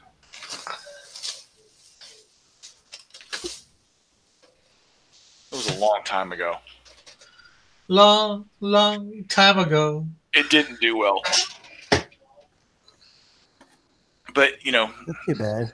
Yeah, that's the fun of doing Image. You can do an entire graphic novel in Image and not make a dime. Oh, it was Image. Okay. Yeah, Shadowline. Jim Valentino is part of Image. That's his branch. Yeah, those books were at Image. Yeah, it's rough, man, doing that stuff. I'm also on comicbookfans.com. And they got a little thing up there with the black and white illustrations you did. Oh, cool. It's one of them has like one of them's G.I. Joe. Oh, cool. There's like Captain America up there too. It's like oh yeah, comic art fan. Yeah. It's only a small. It's like maybe 5 images that I see. Yeah. They're all really good ones. There's some people on there that have some of my stuff, and I have a gallery I put on there years ago. I don't hang out on that site anymore. It's just it's cool to see a little blurb about you. And I mentioned the Surreal Adventures of Edgar Allan Poe. Yeah, Poe. They call him Edgar Allan Poe. It was called Poe back then. It's called The Imaginary Voyages of Edgar Allan Poe now, because the writer is still doing it, but he retooled it. He took out the poop joke, and he still does it. And he does it successfully. He has successful Kickstarters. Like, cool. So it was volume 2. So it was originally Edgar Allan Poe. Yes. It's called The Imaginary Voyages of Edgar Allan Poe now. It's a retooled version of it. Yeah, what was the original one? Did it really revolve around Poe? It's the same type of story. It's Edgar Allan Poe's inner imagination, but it was a joke that he was a poop that went down into a yeah. But really, Edgar Allan Poe fell asleep on the toilet was the joke. So that's when I looked at the cover, it looked like it was kind of like designed to be kind of a fun kind of. Yes, it was. Yes, Not like a kind of universal horror kind of. No. It's very much an all ages book. Well, that's cool. It was meant to be, and it still is. I think he has a Scholastic deal too. I'm not sure. Oh, that's interesting. I'm wondering how many kids are being introduced to comic books these days through Scholastic. Who knows? Because I noticed that they had comic books, but I'm not sure the quality these days either. Squirrel Girl. Oh, my goodness. Squirrel Girl. That sounds cool. Squirrely. It is squirrely. That's depressing. Yeah, I know. Andrew, what are you doing? Working on a logo for my new channel. For your new channel? Where you're moving the Legos? Yep. Cool. That's cool. Okay, I think I can call this page done because it's all small stuff. It's all small characters. As long as the lightning's cool. Okay. If you're happy with it, I'm thrilled. It's okay. If I spend too long painting tiny things, it drives you insane. Yeah. It will go against the look of a whole and rest entire of the book. You know. Yeah. The lightning looks cool. The sound effect looks cool. Well, yeah, I guess there's such a thing as being overdone too. Oh yeah. You wouldn't want that. It looks really cool that way. I might rework that one. All right, cool. Just wonder what you guys think of my my idea for my sketch cards here. Or not sketch cards, trading card. Oh, for your trading card? Cool. That's the back. In Shield. Yeah. That's the back. That's the front for his. Cool. Oh, nice. It was blurry at first, and then I could see it though. Yeah, I got a few others here. Surprised Disney hasn't bought Scholastic. Yeah, true. I mean, the way Disney likes to buy everything. I'm clicking on his name because it wasn't showing up on my screen. Here we go. You're gonna buy it by the Shield? You know what? This almost looks like I know it's a trading card design, but something about the feel almost feels like playing cards. Yeah. This is actually. What happened to the Canadian Shield? Can you go back to your Canadian Shield, please? Yeah. I want to see. Wow. Oh, it keeps popping out. So that's probably me. I like that. You did a good job with that foreshortening there. That fist coming forward. Well, yeah. I must admit that I copied this over a Hulk, so I think it was a Hulk. What? Piper. And I wanted to give you credit. Oh. Hey, but at least I'm nice. I'm smart enough not to. Somebody says something, Well, maybe I'm not smart enough. I don't know. So this is going to be your trading card? Is something Incredible Hulk ripoff? No. Here I was thinking, Rick's been on the grind. Rick's been working. Rick's like working on foreshortening and anatomy. Oh, I copied that. Thanks, Rick. Good job. Well, you're crushing our spirit worse than Andrew today. Yeah. Oh, okay. I looked at that heavy metal you posted. That's an Olivia. An Olivia. Yeah, that painting. That's Olivia. I can't pronounce Olivia's last name, but just if you want to look at lots of nice, tasteful, erotic paintings, Google Olivia artist. Olivia cheesecake. Qualifies cheesecake. Yeah, She's like Madonna. She goes by her first name. Yeah. I can't pronounce it. Berna something. But nobody needs to know that. Yeah, everybody just called her Olivia. Like when Pam Anderson was just starting out as a model, just like she modeled for Olivia, and she does or put in like Google like Olivia Betty Page. She does amazing paintings of Betty Page. Interesting. So do I sound like I'm in a tin can? No. You sound fine now. That's weird. Maybe something happened to my microphone where that's possible. Where it only works some of the time. Yeah, sometimes only a week older. Yeah, sometimes peripherals just go wonky, man.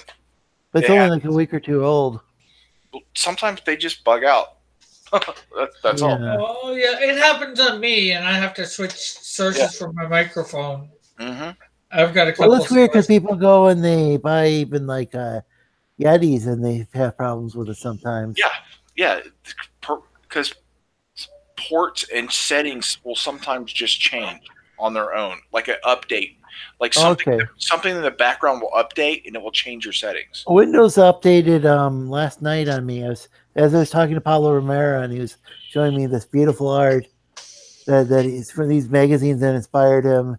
Mm-hmm. He is an artist. All of a sudden, as he's talking about how his influences, it just restarted because Windows decided to put some updates on my computer. Decided to update the operating system, and I have no clue how to turn that off. And I'm thinking of dual booting Linux Mint because at least I know that's stable. Olivia de Burradenis. Oh my God, I cannot say her name. I've never been able to say her name.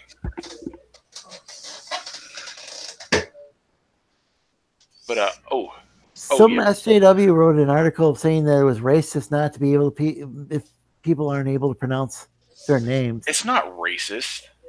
Well, there's certain names that are like foreign names. Burradenis. Olivia de Burradenis. Yeah, there's certain names that make sense in one language, but maybe they're not an English name, and people have a hard time pronouncing it. What if it's an African click language? Is it racist not to be able to know how to pronounce those clicks or the Chinese tones? Yeah. I mean. Okay, yeah, dude, check out this Olivia Betty Page's Wonder Woman. What's that beeping? Somebody playing a video game? Andrew's phone. Andrew is a video game. Yep. Andrew, phone home. Phone home. This is awesome, dude. Olivia doing Betty Page's Wonder Woman. Is that white boxed or no? What's that called? I mean, at the bottom of the screen. Yeah, just click. Yeah, click on mine. Click on mine. Look in the viewer see. Yeah, click on mine. Yeah, I did. Okay, yeah, that looks awesome. Yeah, that's cool.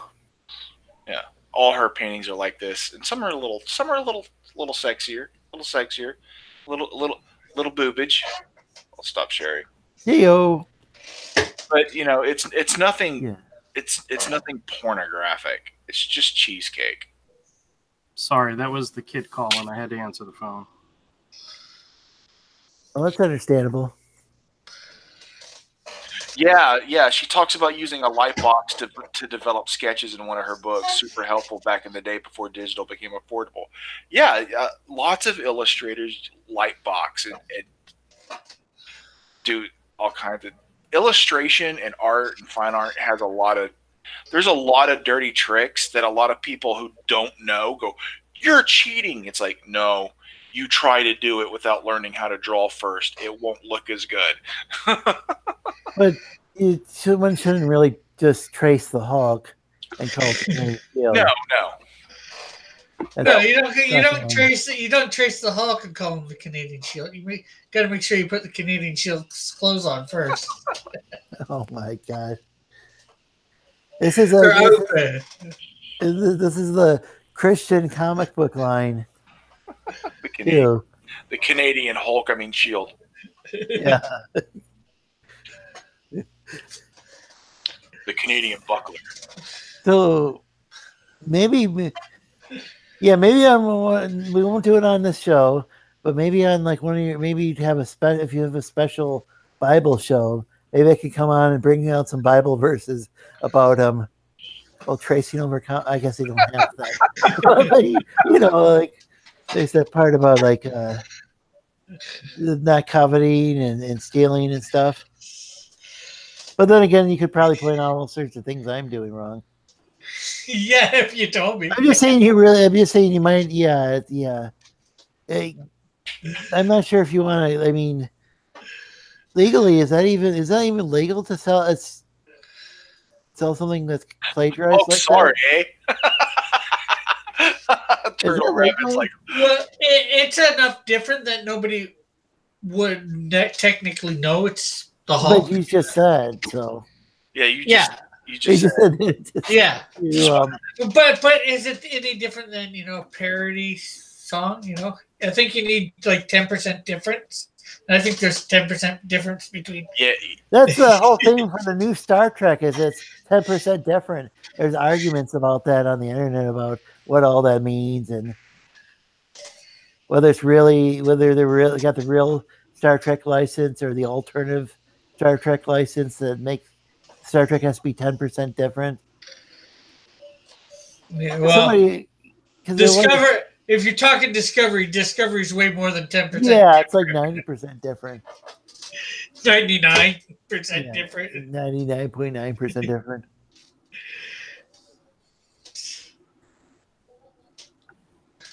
Oh my gosh.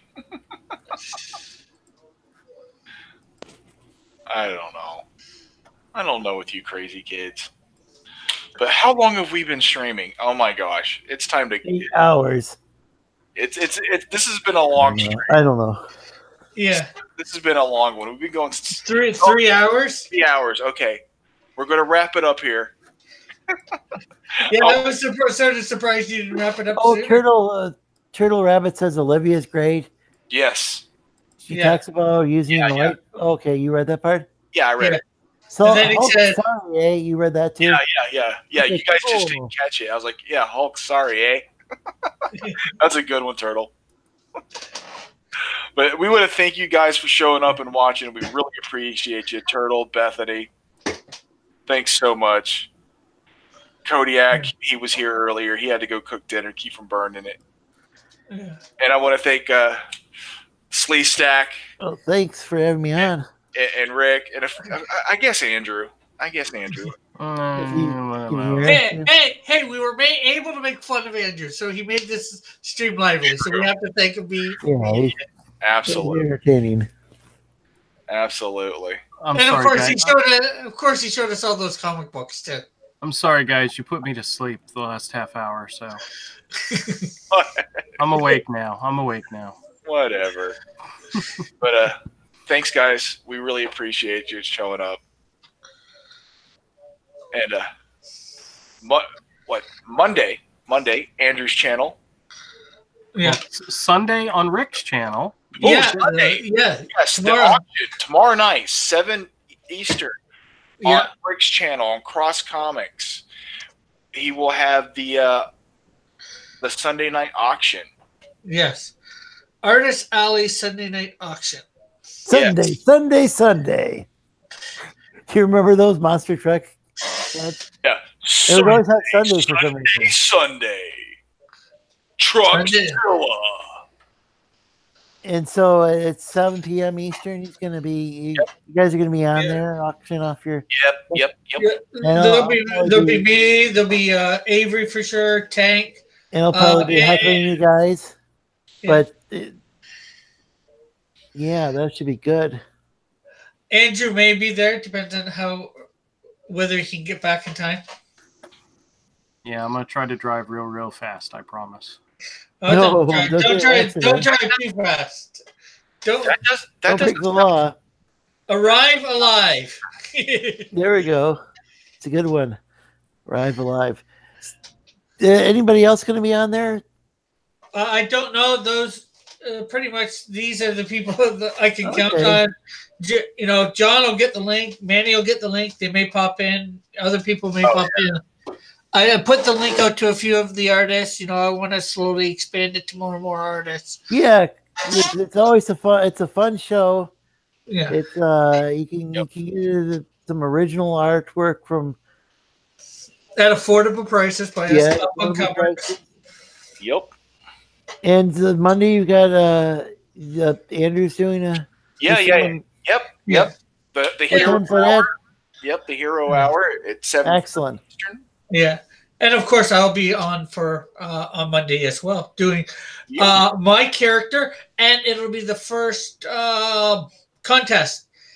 People can within a week draw the character I'm drawing. This week it's going to be my character Leo, and somebody will win a sketch card or a trading card if I have them printed up. Oh, that's a lot of fun!